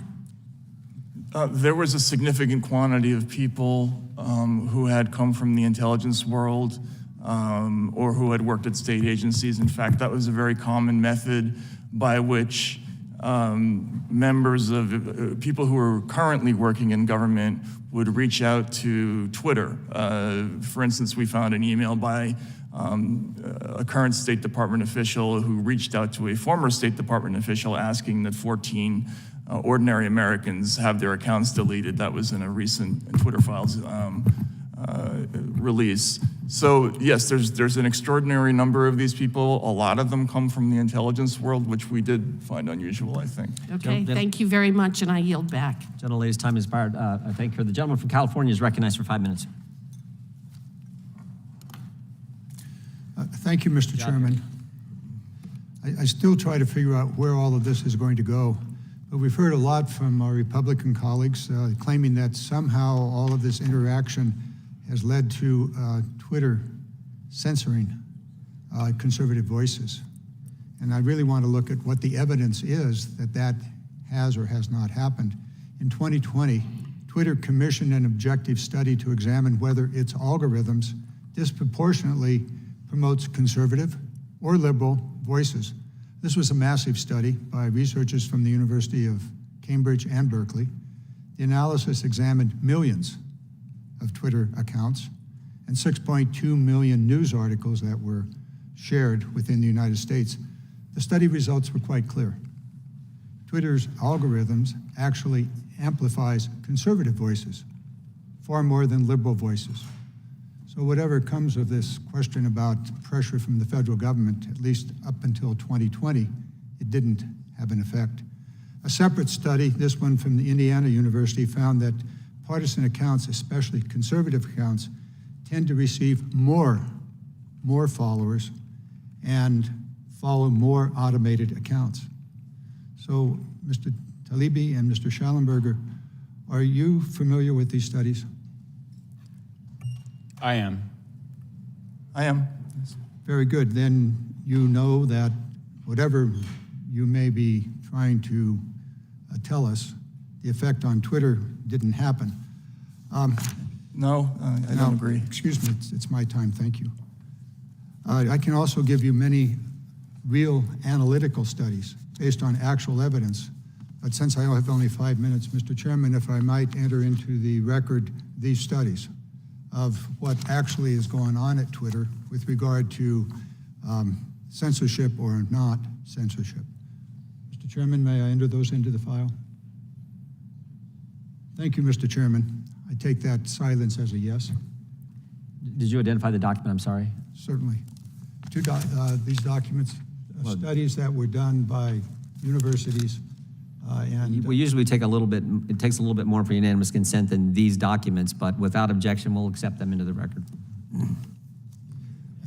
Thank you, Mr. Chairman. These studies found that to the extent that far-right accounts are being suspended, it's not because of their ideology, but because they are spreading conspiracy theories like QAnon. You can see those up on the board. Talk about nonsense. QAnons, are you really ready for these dots? Where in the country is gone? The rest of the world will go. Q is real. On and on. They're up there, and they're now part of the file also. This type of speech that perhaps our Republican colleagues believe social media platforms, all of whom, by the way, are private companies, not government, are somehow obligated to post. No matter how crazy, how offensive a post might be, these private companies presumably must advance the lies, conspiracy theories, personal attacks promoted by radicals. Now, I'm pretty sure that if the Democrats held a hearing today to force Fox News to post certain content, my Republican colleagues would be up in arms. And this is particularly ironic because we know for a fact that Fox News does spread disinformation and does so while knowing that the material is false. We've learned from the Dominion lawsuit that Fox hosts lied about the 2020 election. Its executives knew they were lying, and yet they were allowed to continue peddling their lies. Now, here's a reporter speaking to this issue, a Fox News reporter. He said, dangerously insane. There's 2 Fox executives describing Fox's decision to push forward election lies as chasing the nuts off the cliff.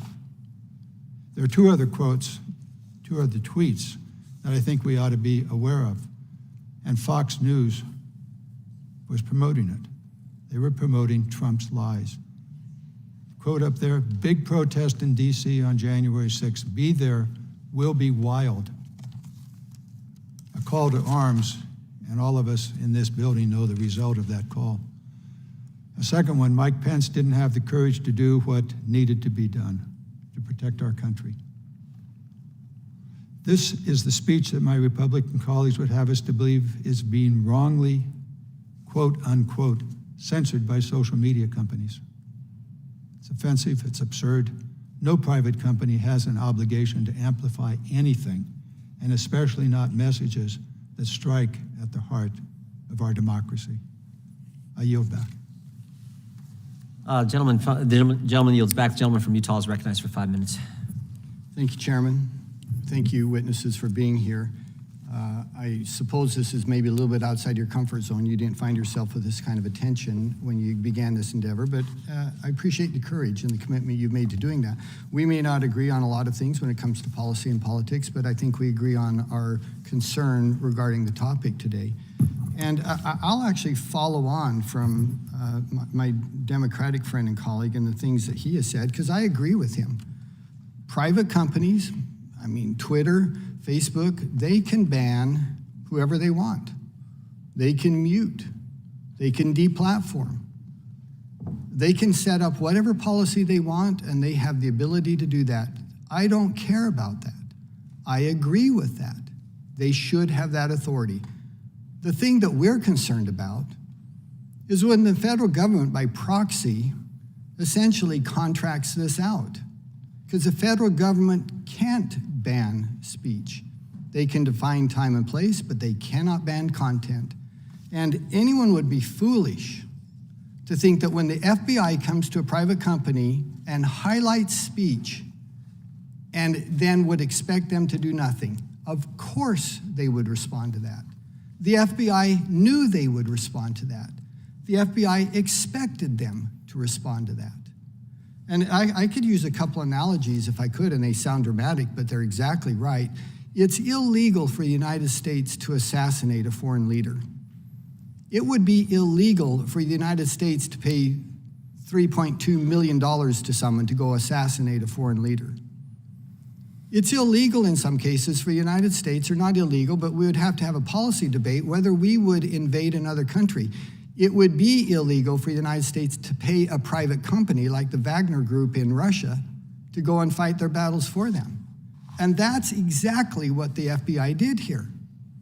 They said, well, we can't do this ourselves. We'll contract it out. We'll launder this effort through another company. And I would just ask you to respond to that. Do you think I'm overly dramatic, or do you think I'm wrong in my characterization of what we see here? I don't. I think that's absolutely correct. Freedom of speech is the foundation for our democracy, and what we've seen here is federal government putting extraordinary amounts of pressure both on Twitter and Facebook. And we haven't talked about Facebook, but we now know that we have the White House demanding that Facebook take down factual information, and Facebook doing that.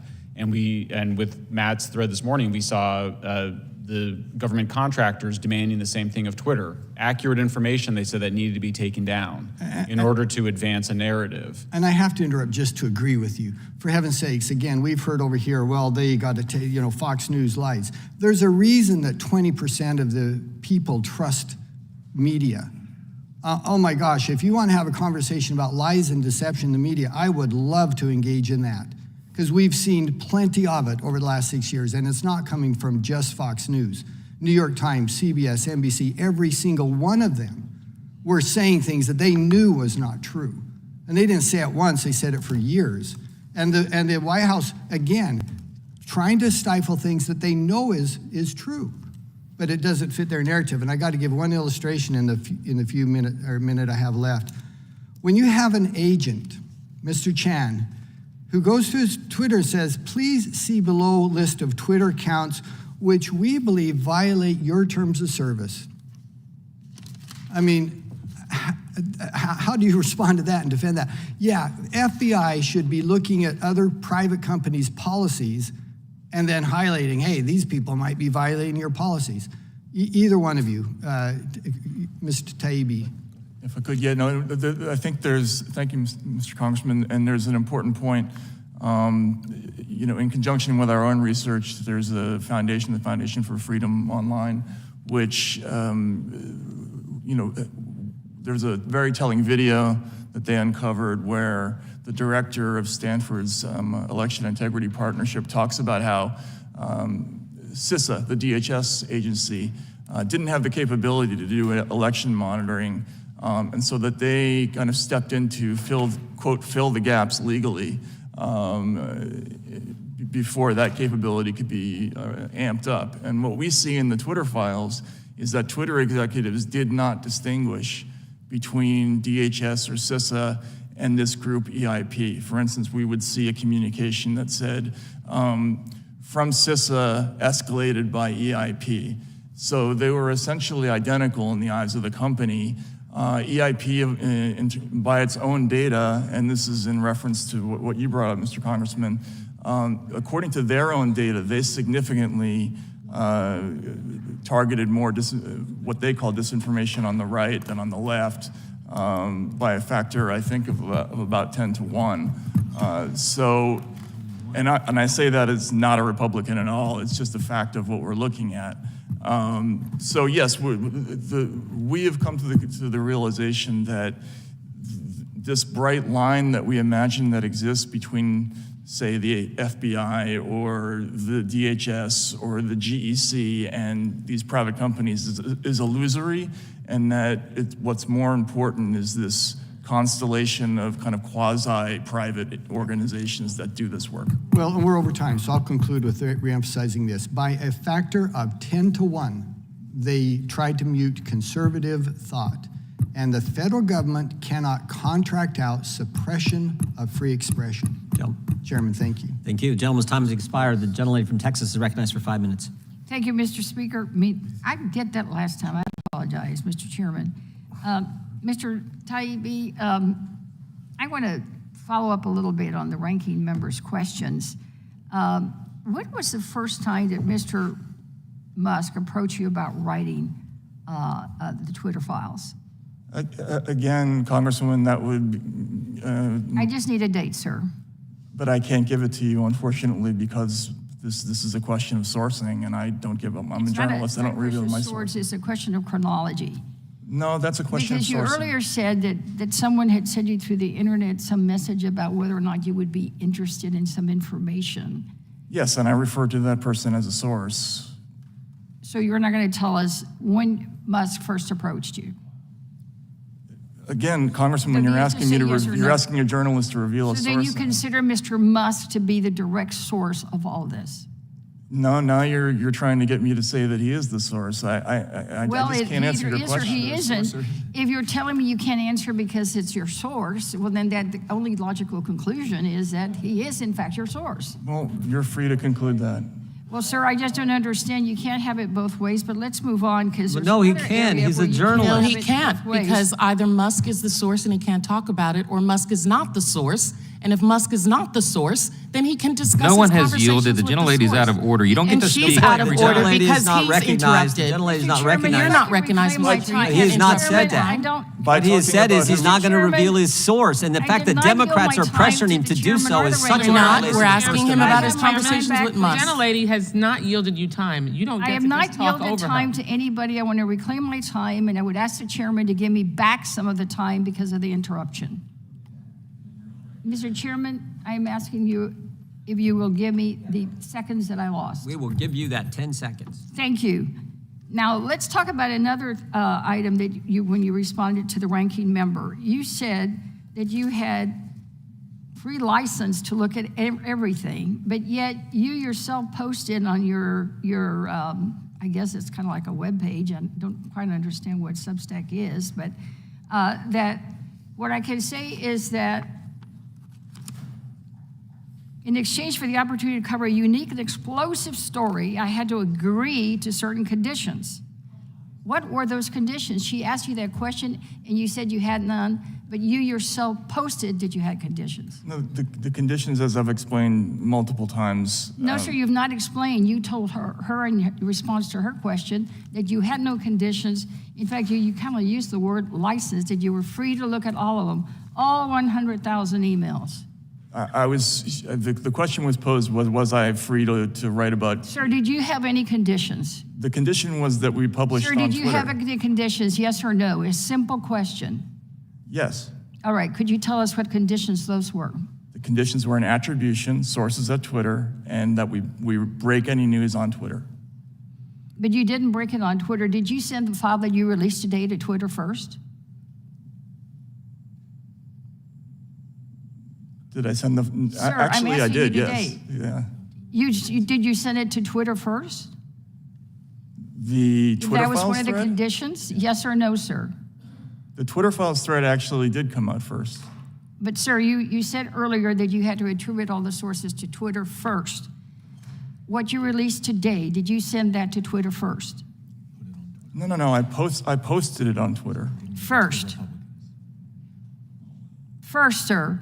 Or did you give it to the ranking member, to the chairman of the committee or the staff of the committee first? Well, that's not breaking the story. That's giving. Yes, I did give. So you gave all the information that you did not give to the Democrats. You gave it to the Republicans first. Then you put it on Twitter? Actually, no. The chronology is a little bit confused. Well, then It's more or tell less us the what same the chronology was. I believe the thread came out first Where? on Twitter. On Twitter. So then you afterwards gave it to the Republicans and not the Democrats. Yes, because I'm submitting it for the record as my statement. Did you give it to them in advance? I gave it to them today. You gave it to them today, but you still have not given anything to the Democrats. Well, I'll move on, and I wanted to ask Mr. Shellenberger the same question, sir. When did you first visit with or get contacted by Mr. Musk? I'm not going to reveal my sources, but like I said, I was invited by Barry Weiss. I'm not asking for sources, sir. I'm just asking for chronology. When did you first make contact with Mr. Musk? I don't know the exact date. Was it? It was December. It was December. December of, well, there's a lot of Decembers in history. December of sir. last year. Which December? December of last year, ma'am. Last year, the 22? Yes. All right.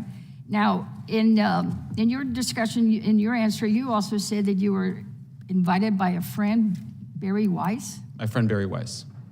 So this friend works for Twitter, or what is her? She's a journalist.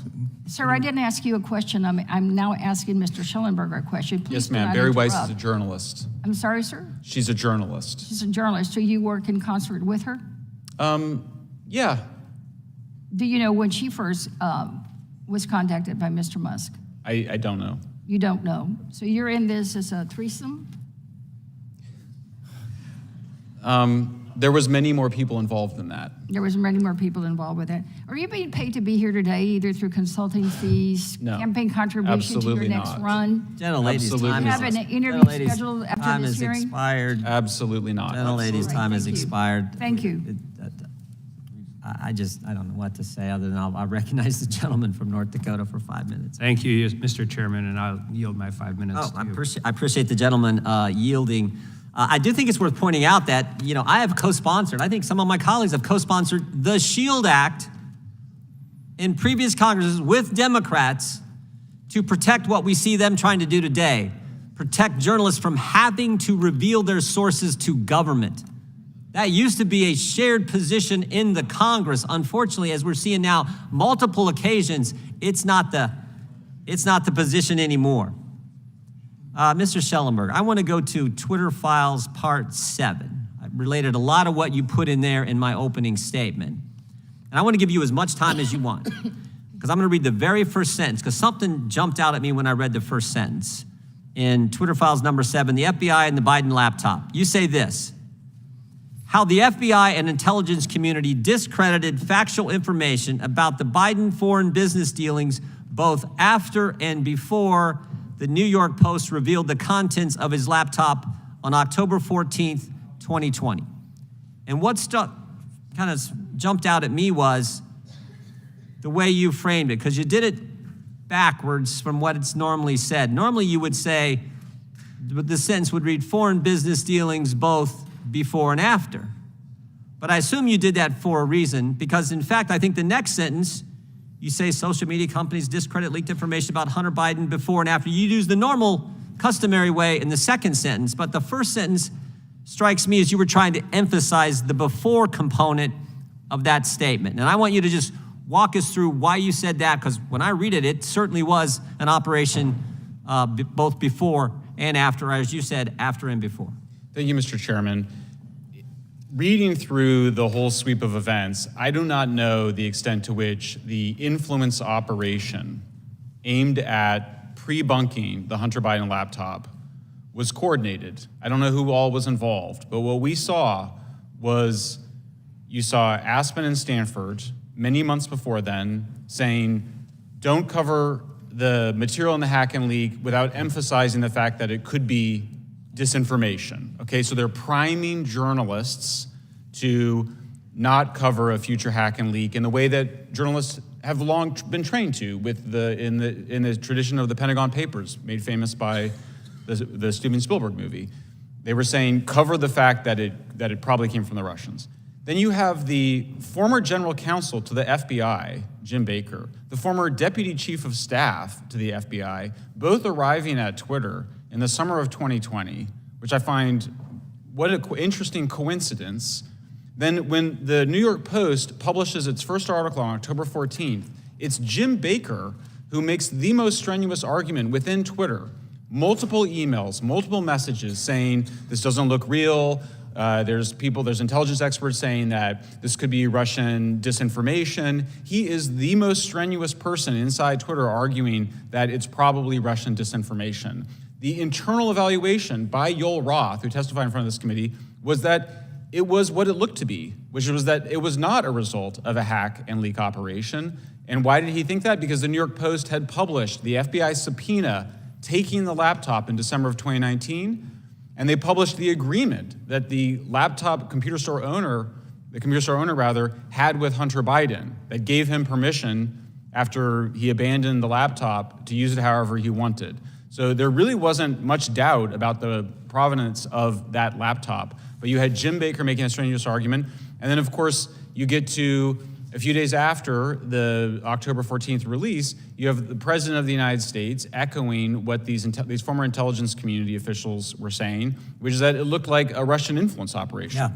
So they were claiming that the laptop was made public by a conspiracy theory, and the conspiracy theory that somehow the Russians got it, and they convinced Yoel Roth that they convinced him of this wild hack and leak story that somehow the Russians stole it, got the information, gave it to the computer store, and it was bizarre.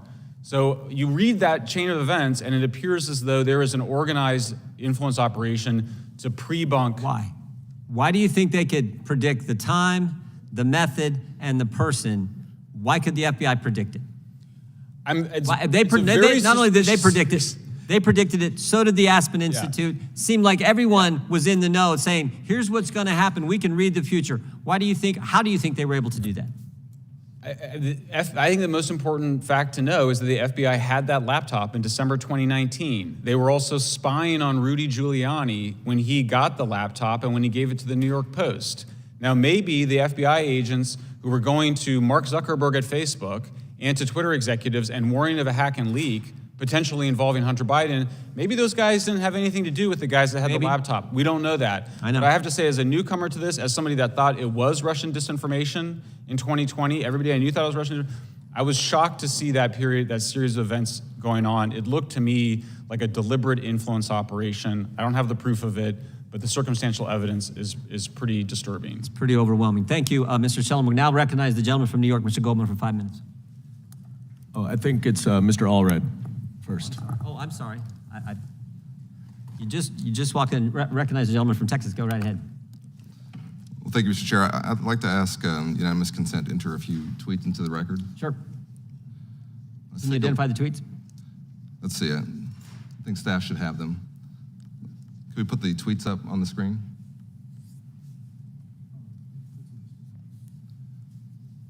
Let's take a look at a couple of tweets from Kanye West, who now goes by Ye. At the time of these tweets, had 32 million followers. Mr. Taibbi, can you read the tweet on the left? Can you see the text there? I actually can't. My eyesight is not so great. I'll read it to you.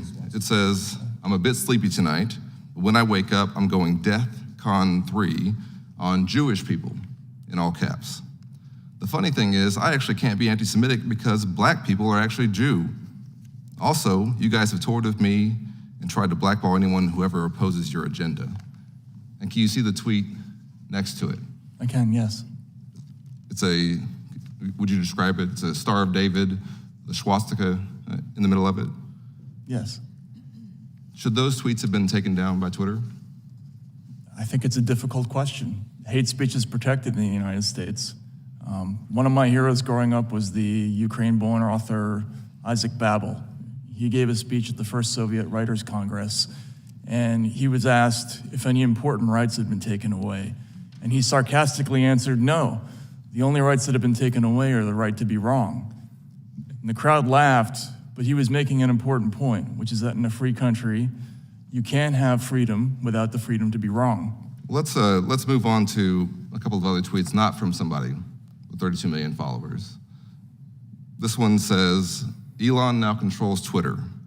Unleash the racial slurs, K-word and N-word. The other one says, I can freely express how much I hate N-words now. Thank you, Elon. See, these tweets were taken down, even by Elon Musk's Twitter, and they should have been, because they're hate speech. And they lead to real-world reactions. In fact, in the 12 hours after Elon Musk's acquisition of Twitter, hate speech of all kinds spiked on Twitter, including a 500% increase in the use of the N-word. And it's not just online.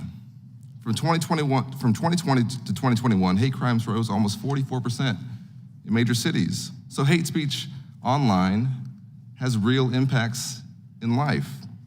And so does election misinformation and propaganda online. Now, Mr. Taibbi, I've read a lot of your work. I respect some of it. But you've cast a lot of doubt on Russian interference in our elections. And today, you have virtually alleged a vast government conspiracy to censor speech. But I can tell you that the threat to our democracy, I'm not asking you a question. I'll let you know when I do. I can tell you that the threat to our democracy is very real. And it's not just the elections that get all the headlines. In 2018, in a congressional race, two Kremlin-aligned foreign nationals named Lev Parnas and Igor Fruman succeeded in funneling illegal Russian money to a Trump-aligned super PAC that spent $1.3 million to support the Republican candidate. That was my election. My neighbors in East Dallas saw advertisements online, in their mailbox, and on their TV paid with Russian money. That's not my opinion. That's a fact, proven in the Southern District of New York. Both Parnas and Fruman were convicted to 21 months and 1 year, respectively, for conspiring to make political contributions by a foreign national, along with other campaign finance-related violations. We live in an information age where malign actors do want to use social media to influence our elections, both big, the ones that you've spent a lot of time talking about, and small, like mine. Mr. Congressman, and it should be a bipartisan goal. No, you don't get to ask questions here. Okay. It should be a bipartisan goal to ensure that Americans and only Americans determine the outcome of our elections, not fear-mongering. And I hope that you can actually take this with you, because I honestly hope that you will grapple with this. That it may be possible that if we can take off the tinfoil hat, that there's not a vast conspiracy, but that ordinary folks and national security agencies responsible for our security are trying their best to find a way to make sure that our online discourse doesn't get people hurt or see our democracy undermined. And that the very rights that you think they're trying to undermine, they may be trying to protect. And I yield back. Gentleman yields back. Gentleman from Kentucky, Mr. Massey, is recognized for 5 minutes. I want to talk about the weaponization of the CDC against the American people, and this overlaps with one of the Twitter files, number 13 by my count, actually by Alex Berenson, not one of our two witnesses, but I would like your comment on it. A week before Christmas 2020, the vaccines came out. The FDA curated the Pfizer trial results, and then the CDC curated the FDA's opinion. The CDC said in their MMWR, which is never peer-reviewed, they're very proud that it's not peer-reviewed, they treat it like science, it's not science. They said that the vaccine was 92% efficacious for people who had already had COVID.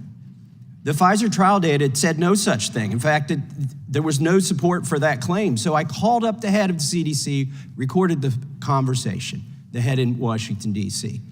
She said she'd get the top scientists on the line. There was a snowstorm that day, so I was impressed. She got this top scientist on the line.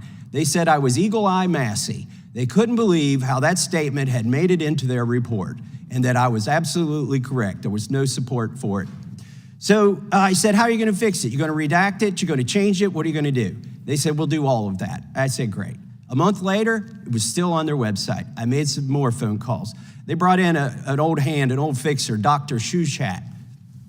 These are her notes of her phone call with me about natural immunity in January when I called them out on it again. These are the entirety of her notes that were obtained in my FOIA from somebody, a third party. I took all of my recordings, released them to Cheryl Atkinson. She blew the whistle on this. A lot of people have forgotten about it. Here's why I find it interesting, and I'm going to tie it into the Twitter files. And by the way, I told them I was not anti-vax. I said the problem with your story is there's a misallocation of vaccines which are not available for all the old people in Kentucky, but you got young people in Kentucky taking them because you're telling them on the website, even if you've had COVID, go get it. So that was my complaint. On May 10th, 2021, Todd O'Boyle, this name will come up in a Twitter file later. He is the top lobbyist in Twitter's Washington office, who was also Twitter's point of contact in the White House. He encouraged the CDC to enroll in the partner support program. Oh, okay. The CDC is now a partner with Twitter because they're in the partner support program. He said, in the future, that's the best way to get a spreadsheet like this reviewed. Now, this is an email from between Todd O'Boyle and the folks at CDC. By the way, let me talk to this too. These are more of my conversations with the CDC. Completely redacted the subject thereof. Next one, please.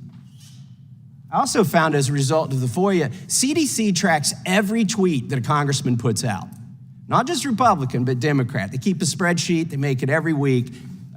This showed up in the FOIA for me because I'm in their spreadsheet that they track. Why is this interesting? Okay, so they're tracking congressmen's tweets at CDC. They're enrolled in the partner support portal at Twitter. And then I found, this is why, I found Alex Berenson's report very interesting because what he found out is that Scott Gottlieb worked hard and Twitter complied, it looks like, to censor a tweet from a doctor about natural immunity. Guess what? On the same day that doctor's tweet was censored, so were my tweets on natural immunity. Why is this important? What is consequential about the date? This is 3 days after the military vaccine mandate came out and a week before the federal vaccine mandates came out. This truth was toxic to a narrative that Pfizer was spreading, that Joe Biden wanted out there so that he could force the vaccine on everybody, whether you had natural immunity or not. Now, you guys might not agree with me on this. I don't think the press gets special privileges on the First Amendment. I don't think Congress does. I think every American, by virtue of being an American, has the right to free speech enshrined in the Constitution. So I'm not so much worried that they censored a congressman, but they disabled all the comments from my constituents. Those are the voices they squelched. And my beef is not with Twitter, but my beef is with the CDC and these federal agencies. And I encourage you all, if you can, to find more about this. And either of you have any comments on this topic? Yeah, absolutely. The gentleman's time expired, but the gentleman the still had 3 respond. seconds. The witnesses may respond. Okay. Just quickly, we found just yesterday a tweet from the Veracity Project at Stanford, which was partnered with a number of government agencies on Twitter, where they talked explicitly about censoring stories of true vaccine side effects and other true stories that they felt encouraged hesitancy. Now, censoring true. Yeah, so they used the word true 3 times in this email. And what's notable about this is that it reflects the fundamental misunderstanding of this whole disinformation complex, anti-disinformation complex. They believe that ordinary people can't handle difficult truths. And so they think that they need minders to separate out things that are controversial or difficult for them. And that's totally contrary to what America's all about, I think. I'll just briefly add, this is very disturbing because what they're doing when they're putting these labels on there is they're actually also trying to discredit you. So it's not just, it's a form of censorship, but it's also a disinformation campaign. And I think what Matt said is really important to understand. I mean, you go from a situation where we were fighting ISIS recruiting, and then it was Russian disinformation. And now they're in a situation where they're wanting to censor true information, accurate facts, because they're worried that people might behave in ways that they don't want them to. That involves mind reading at a level that is grossly inappropriate. I mean, I worry even about making this defense, because let's remember, the First Amendment protects our right to be wrong. It protects our right to lie. I mean, it's bizarre to me that we would need to make a defense of the First Amendment and remind people that we have a right to be wrong. And being wrong, as Matt was explaining, is a big part of being a human being and having a democracy. So this is disturbing and chilling, and you're absolutely right to be outraged by it. There needs to be a full truth and reconciliation that I hope everybody would appreciate having on this issue, because a lot of bad behavior has come out about what they've done. Thank you. Yield back. Good job. Gentleman's time has expired, but now I recognize the gentleman from New York, Mr. Goldman. Actually, excuse me, it's Ms. Sanchez. I'm sorry. And Mr. Chair, since that went over 2 minutes with them responding, will you give an additional time? There's a question to at Ms. the end of Sanchez? someone, it's customary if there's a question at the end of someone's 5 minutes and the witnesses haven't responded, we'll give them time to do that. Many times you Up to guys 2 go over minutes? and then there's no I question. understand that, but 2 minutes. Okay, That's thank you. customary, so we'll certainly do that. Gentlelady from California is recognized. Excuse me. I'd like to yield my time to Mr. Goldman. Thank you, Ms. Sanchez. Mr. Shellenberger, first, I'd just like to compliment you on your choice of tie today. Seems like we're on the same page. I would also just like to respond to your last point and just remind everyone that, of course, we all believe in the First Amendment, but the First Amendment applies to government prohibition of speech, not to private companies. I want to talk about your Twitter files, number 7, Mr. Shellenberger. Are you aware that Rudy Giuliani was the sole source of the hard drive obtained by the New York Post? That is my understanding. And are you aware that Rudy Giuliani had been openly cavorting with agents of Russian intelligence throughout 2020? That is also my understanding. Now, this was the same Russian agent who had been feeding information to Senators Johnson and Grassley, I might add.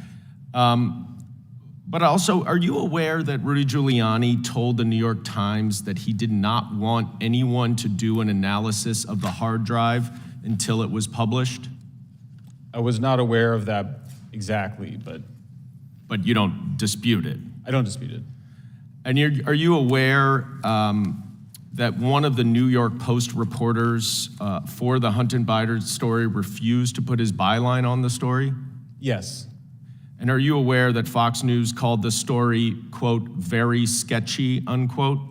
I'm aware that somebody at Fox News said that, yes. Correct. Brett Baer at Fox News said yes. that. And are you aware that the FBI had nothing to do with Twitter's decision to pause the New York Post story? I am not aware of that. Okay, well, let me read you the testimony from Yoel Roth at the hearing we had on February 8th. The quote, the FBI was quite careful and consistent to request review of the accounts, but not to cross the line into advocating for Twitter to take any particular action. And then Jim Baker said, in response to the chairman's question, when he asked, did you talk to the FBI about the Hunter Biden story? He said, to the best of my recollection, I did not talk to the FBI about the Hunter Biden story before that day. In other testimony, Yoel Roth said that the information that he received from the FBI had nothing to do with the Hunter Biden story. Now, are you aware that there was an analysis of the hard drive that was done by the Washington Post at a later date? My awareness is that multiple media organizations have done analyses and found including CBS, and found that it was indeed, the laptop was authentic and that nothing had been changed on it. So let's just get something clear. The laptop that the FBI had is different than the hard drive that Rudy Giuliani gave to the New York Post. A hard drive, you agree with this, is a copy from a laptop, right? Yes. And you are aware that hard drives can be altered, are you not? Of course. Okay. So are you aware that the Washington Post analysis of the hard drive showed that it had been altered? I have heard that, but I'm also saying CBS verified. Politico. And other media organizations have verified. I mean, but we're not talking about really we're not talking about anymore. authenticity. We're not talking about authenticity. We're talking about whether it's been altered. Yeah. Okay? There's no question there's some material on the hard drive that is authentic and accurate. But are you aware that there's some material that is not?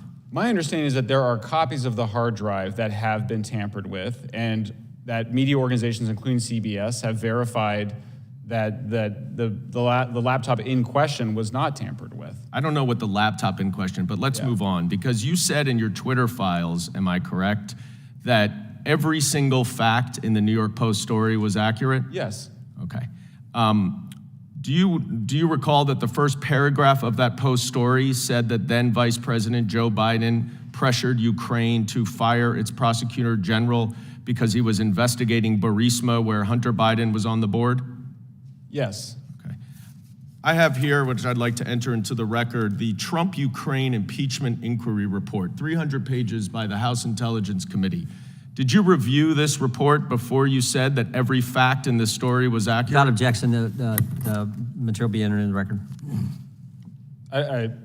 Did I read that before I wrote the Twitter files? No. Yeah. Okay. I'm aware of Because its if you content. read this, you would have known that every single State Department and Trump administration expert on Ukraine said that Vice President Joe Biden, in concert with the European Union and the IMF, was executing official U.S. policy by encouraging Ukraine to fire the prosecutor general because he was not prosecuting corruption and was not prosecuting companies like Burisma. So that story, notwithstanding your allegations, was false, and I yield back. Gentleman yields back. Now recognize the chair now recognizes the gentleman from Florida, Mr. Gates, for 5 minutes. Impeachment nostalgia always warms my heart, but we are here focused on a weaponized government, a whole of government approach that has been turned against the American people. And while Rudy Giuliani may have been running around with the laptop in 2020, what is an indisputable fact is that the FBI had the laptop in 2019. And it appears that the last round of questioning misses the boat, that it's true. The information is authentic. The pictures, the videos, the emails, there hasn't been a single allegation that there is a single doctored email. Unlike what we saw before the FISA courts, where the FBI itself was doctoring emails to try to smear President Trump. But I have to get to a question I'm amazed hasn't been asked of the two of you. This FTC consent decree, where it is government action subject to rigorous scrutiny under First Amendment standards, government action demanding that your names be listed. How did it feel when you found out that you were being expressly targeted by a government document based on your reporting? It was chilling. I mean, it's disturbing. I never thought that would happen in the United States of America, to be perfectly honest. I've lived in a bunch of authoritarian countries. I've visited a lot of authoritarian countries. Never thought this kind of thing would be going on here. And the nexus to authoritarianism is the desire to control the nature of truth itself. Our understandings change about things. We learn new things. We challenge prior assumptions. But if a bunch of people in Washington, D.C. get to decide what the truth is and then enforce it on the country and then punish and target those who report on their conduct, we are drifting more toward that. How did you feel, Mr. Taibbi, when you saw your name? I was upset, obviously. I lived in Russia during the 90s and early 2000s. I was there when Putin took power. I was friends with a group of very brave, muckraking reporters in Russia, many of whom didn't make it. A few of them were murdered after Putin came to power. So I've always been conscious of how the risks that other reporters take in other countries are incredibly severe, and that's one of the reasons why I'm motivated to protect the First Amendment, because our country has the best protections for reporters in the world. But this kind of thing, where the government is looking for information about reporters, it's usually a canary in the coal mine that something worse is coming in terms of an effort to exercise control over the press. And so on that level, it's absolutely disturbing. Also, the Aspen Institute report that we published today, talked about today in the Twitter files thread, one of their recommendations was that the FTC be empowered to have unlimited power to search all data of private companies so that they could more freely and more accurately search the speech of ordinary citizens. So as we're trying to put downward pressure on the government's expanding authority to be able to engage in what we see mostly from dictatorships, what you're reporting and what you're observing is that actually they view this as a growth industry, the information business, right? This Yes. censorship industrial complex is a growth industry to the government. I think the key thing also, yes, and the thing to understand is that NSF... What is NewsGuard and how are they part of the censorship industrial complex? Yeah, and by the way, we talked about Richard Stengel. He's on the board of NewsGuard. NewsGuard and the Disinformation Index are both U.S. government-funded entities who are working to drive advertiser revenue away from disfavored publications and towards the ones that they favor. This is Now, you totally know, what I'm used inappropriate. to in this town is government officials pick their favorite outlets and they give them the best scoops and they give them the best stories. And there's a fusion of media and government that has long made me uncomfortable. But what you're describing now is literally the directing of revenue to certain media companies over other media companies designed and implemented with U.S. government funding and support. That's right. That is an astonishing way. If we do not take a look at NewsGuard, we have failed. And you talk about the brave reporting that occurs and what it subjects you to. I would suggest there's also political bravery that I have observed. While we've only heard from Democrats on this panel attacking you, discrediting you, a lot like they've tried to attack and discredit FBI whistleblowers who are truth tellers, there are brave Democrats who still believe in free speech, and I would advise my colleagues to look at the comments of Ro Khanna, who has been deeply, deeply concerned about this weaponization of government, and he believes these Twitter files are indeed worthy of our focus and our energy, and that is exactly what we are going to do. I yield back. I think the gentleman would now recognize the gentlelady from New York. I still have my 5 minutes, Mr. Chair. Oh, that's right, I forgot. I understand why you may not. Because you were yielded 5. The gentleman from New York is recognized for 5 minutes. Thank Excuse you. me. Mr. Shellenberger, I may have misheard earlier, but is it your testimony here today that you disagree with the 2 indictments by Special Counsel Robert Mueller that definitively established that Russia interfered in our 2016 election through social media disinformation and a hack and leak operation? No, I don't disagree. Okay, Mr. Taibbi, do you disagree with those 2 indictments? Well, indictments aren't a thing to disagree. Do you disagree? They're about 40 or 50 pages. Do you disagree with the evidence outlined in those indictments? Well, indictments are just charges. I just asked you, do you disagree with the evidence included in those indictments? Yes or no? I'm not on the jury of that case. I couldn't possibly say yes or no. Okay, because you said earlier, I believe, that you did not see Russia, you could not confirm that Russia interfered in our election in 2016, that you don't believe that. Is that your testimony here today? You don't believe that they did? I think it's possible that they may have on a small scale, but certainly not to what's been reported. What's been reported or what's been included in the indictments? Well, again, indictments are allegations. They're not proof. And I understand. It's a pretty detailed allegation. In the Mueller indictment, by the way. You should go read the indictment and then come back and tell us if you actually think there's no proof of it. Well, but let me move on. Let me move on, please. By the way, when they let me move on. That's how this works. You should know that by now. So, do you disagree with the Special Counsel Mueller's conclusion in his report, Mr. Taibbi, that the Trump campaign knew about Russia's interference, they welcomed it, and they used it for their benefit? You have no reason to disagree with that, don't you? You have no information. So after that foreign interference in our 2016 election, Twitter and other social media companies naturally wanted to work with the intelligence community to stop Vladimir Putin from interfering in our elections again.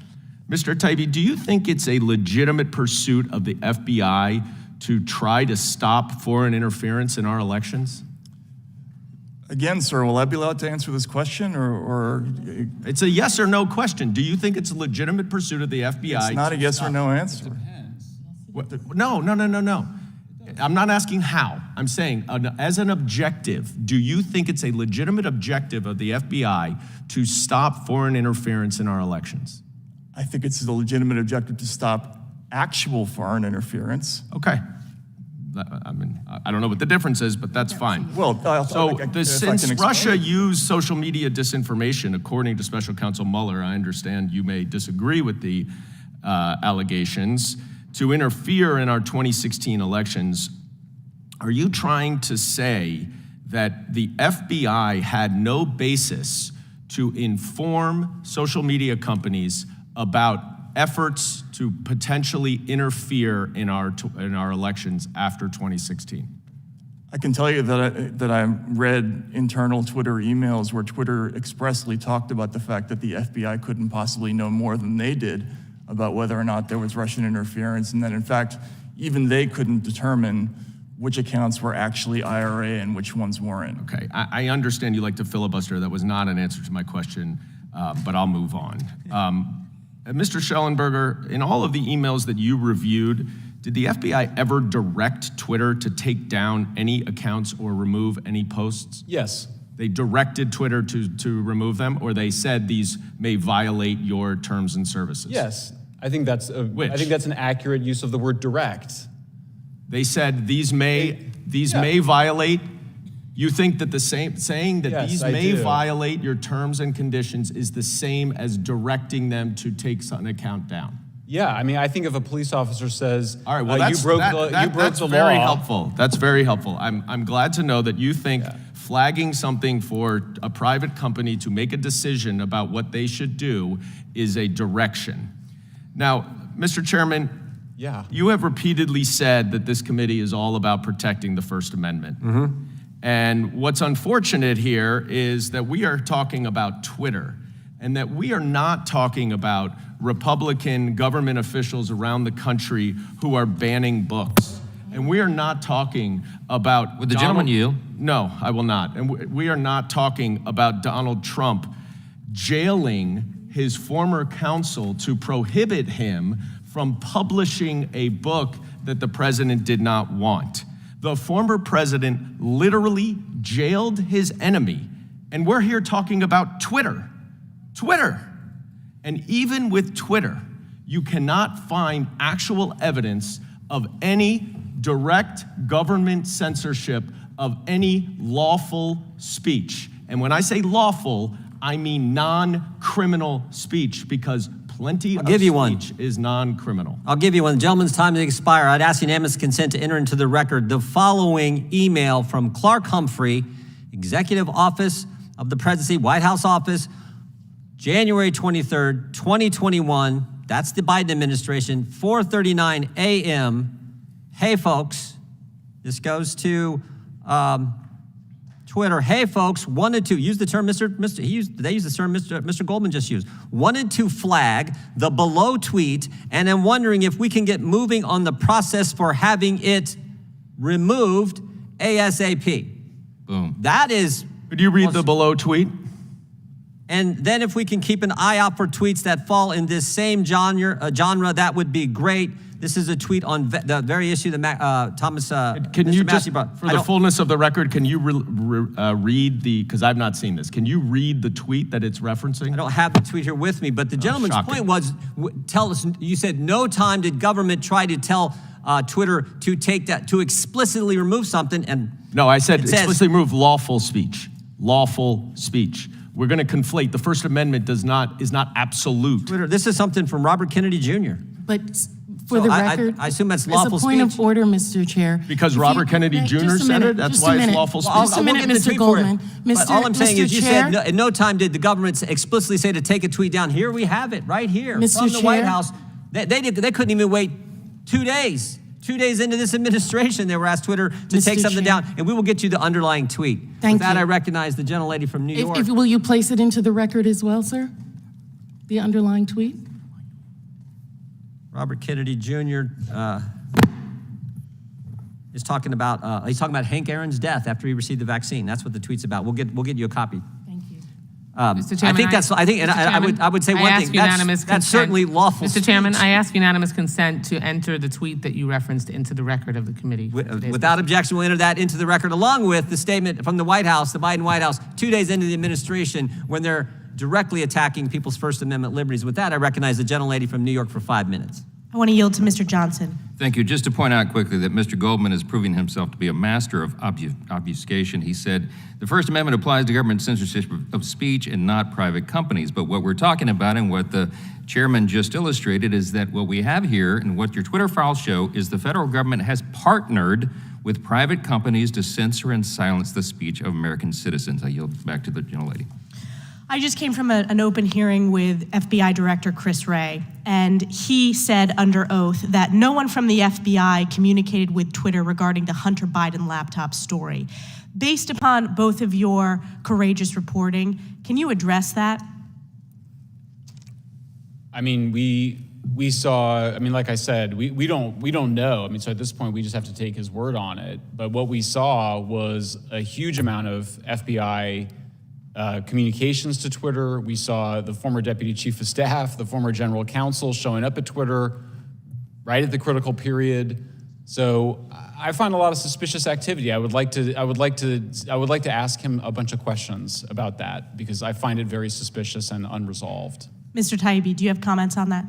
We do know that there was a teleporter communication that had 10 documents in it just before the story broke, but we don't know what those documents were, so we can't suppose. Well, I don't take his word for it. We have lots of examples where it has not been, they have not been accurate from that particular agency when it comes to testifying before Congress. So it is our job in this committee to get to the truth, to shine sunlight and transparency for the American people. I want to ask you both about the Aspen Digital Hack and Dump Working Group, which involved an 11-day scenario in October 2020 that began with the imaginary release of falsified records, that's what they claim, related to Hunter Biden's controversial employment by the Ukrainian energy company Burisma. Right. This was if they knew, because they did know. So I would like your comments, Mr. Shellenberger. These were the files that you did extensive reporting on about how concerning this is and how this is truly the definition of the weaponization against free speech and suppressing accurate reporting. Yeah, so there's actually two things, and one of them we just discovered recently, which is that there was a Stanford Cyber Policy Institute report, which said that, which was in menacing terms, telling journalists that they should abandon the Pentagon principle. Again, this is the Pentagon Papers principle. This is the idea that if Daniel Ellsberg brings you materials he's taken from the Pentagon about how the war in Vietnam is going, the New York Times and Washington Post published those. That was considered one of the greatest moments of American journalism. Here you have Stanford Cyber Policy Center saying we should abandon that principle. You should instead make the issue about, frankly, the theories about where it might have come from. Then you had the Aspen workshop, which was attended, by the way, by New York Times, CNN, Washington Post, Wikipedia, Facebook, Twitter, many other journalists, where they basically, you read it, it's like a kind of programming of the journalists that they should not follow this longstanding journalistic principle of taking materials from a hack and leak or any other situation and take them seriously. So, I mean, you read this and it feels like a kind of brainwashing exercise that Aspen Institute and Stanford were running against American journalists and the social media companies. Mr. Taibbi, comments? Yes, I think there were a couple of moments in the Twitter files that really speak to a kind of larger problem. In the first Twitter files, we saw an exchange between Representative Rouhana and Vijaya God, where he's trying to explain the basics of speech law in America, and she seems completely unaware of what, for instance, New York Times v. Sullivan is. There are other cases like Bartnicki v. Vopper, which legalize the publication of stolen material. That's very important for any journalist to know. I think most of these people are tech executives and they don't know what the law is around speech and around reporting. And in this case, and in 2016, you were dealing with true material. There is no basis to restrict the publication of true material, no matter who the source is and how you get it. And journalists have always understood that. And this has never been an issue or a controversial issue until very recently. And by the way, just one quick thing I'll add. That's the exact same strategy of the malinformation, misleading. In other words, they were saying even if the material you think is true, it could lead people to have conclusions that we don't want them to have, and therefore you should change your journalism because of that. So this is, we're so far down the slippery slope, you've crashed at that point. I mean, it's a disturbing trend in journalism, in social media, and in the relationship from the intelligence community to these organizations. How have you been targeted since the publication of the Twitter files? Gentlelady's time expired. We'll give a quick answer if we can. I mean, again, I've known journalists who suffered real brutal harms in my career, so they've said a lot of nasty things about me on Twitter, but it hasn't been so bad, I would say. The FTC thing is the only thing that's legitimately concerning, and that's not really for my sake. It's more because it's a general problem for journalists everywhere. I've been censored on Facebook since the year 2020 for writing accurate information in an article that went viral. I remain censored. They continue to flag warnings on posts that I write that have nothing to do with the environment. And we now know that one of the US government-funded organizations has put out a report that specifically targets me and presents disinformation about my own position on climate change. And so I've got a lot at stake here. Yield back. Mr. Chair, may I ask unanimous consent to enter into the record a letter dated June 25th, 2020, to Mark Zuckerberg from Chad Wolf, the Acting Secretary of Homeland Security, in which he asked Facebook to keep Americans safe by taking appropriate action consistent with your terms of service against content that promotes, incites, or assists the commission of eminent illegal activities. Those committed to protecting free exchange of ideas should not turn a blind eye to illegal activity and violence fermenting in your platform. This is after the summer in which Black Lives Matter protests took place. Without objection, gentlelady from Florida is recognized for 5 minutes. Thank you, Mr. Chairman. Thank you to our witnesses for appearing here today. I know it doesn't feel exactly warm and fuzzy, but believe me, I think what you guys are doing is very important. We're here to discuss the weaponization of government, and I want to follow up on my colleague, Representative Massey's comments on the CDC. Up on the screen, you can see an email from October of 2020. This is from then NIH Director Francis Collins to Dr. Anthony Fauci. It goes on in to say this proposal, talking about the Great Barrington Declaration, is from 3 fringe epidemiologists who met with the secretary, and it seems to be getting a lot of attention, even a signature, a co-signature from a Nobel Prize winner. Key line in here that I would like to point out: there needs to be a, quote, quick and devastating published takedown of its premises. I don't see anything like that online yet. Is it underway? Signed, Francis. Now, what I find interesting is if you fast forward into June of 2021, the Biden administration was raging at social media companies. There is communications that we can produce, for the record, that state we would like you to combat, quote unquote, misinformation. Now, we, thanks to the Twitter files, know that Twitter executives were using the term visibility filtering, and that really, to the rest of the American general public, was shadow banning, correct? Yes. Okay.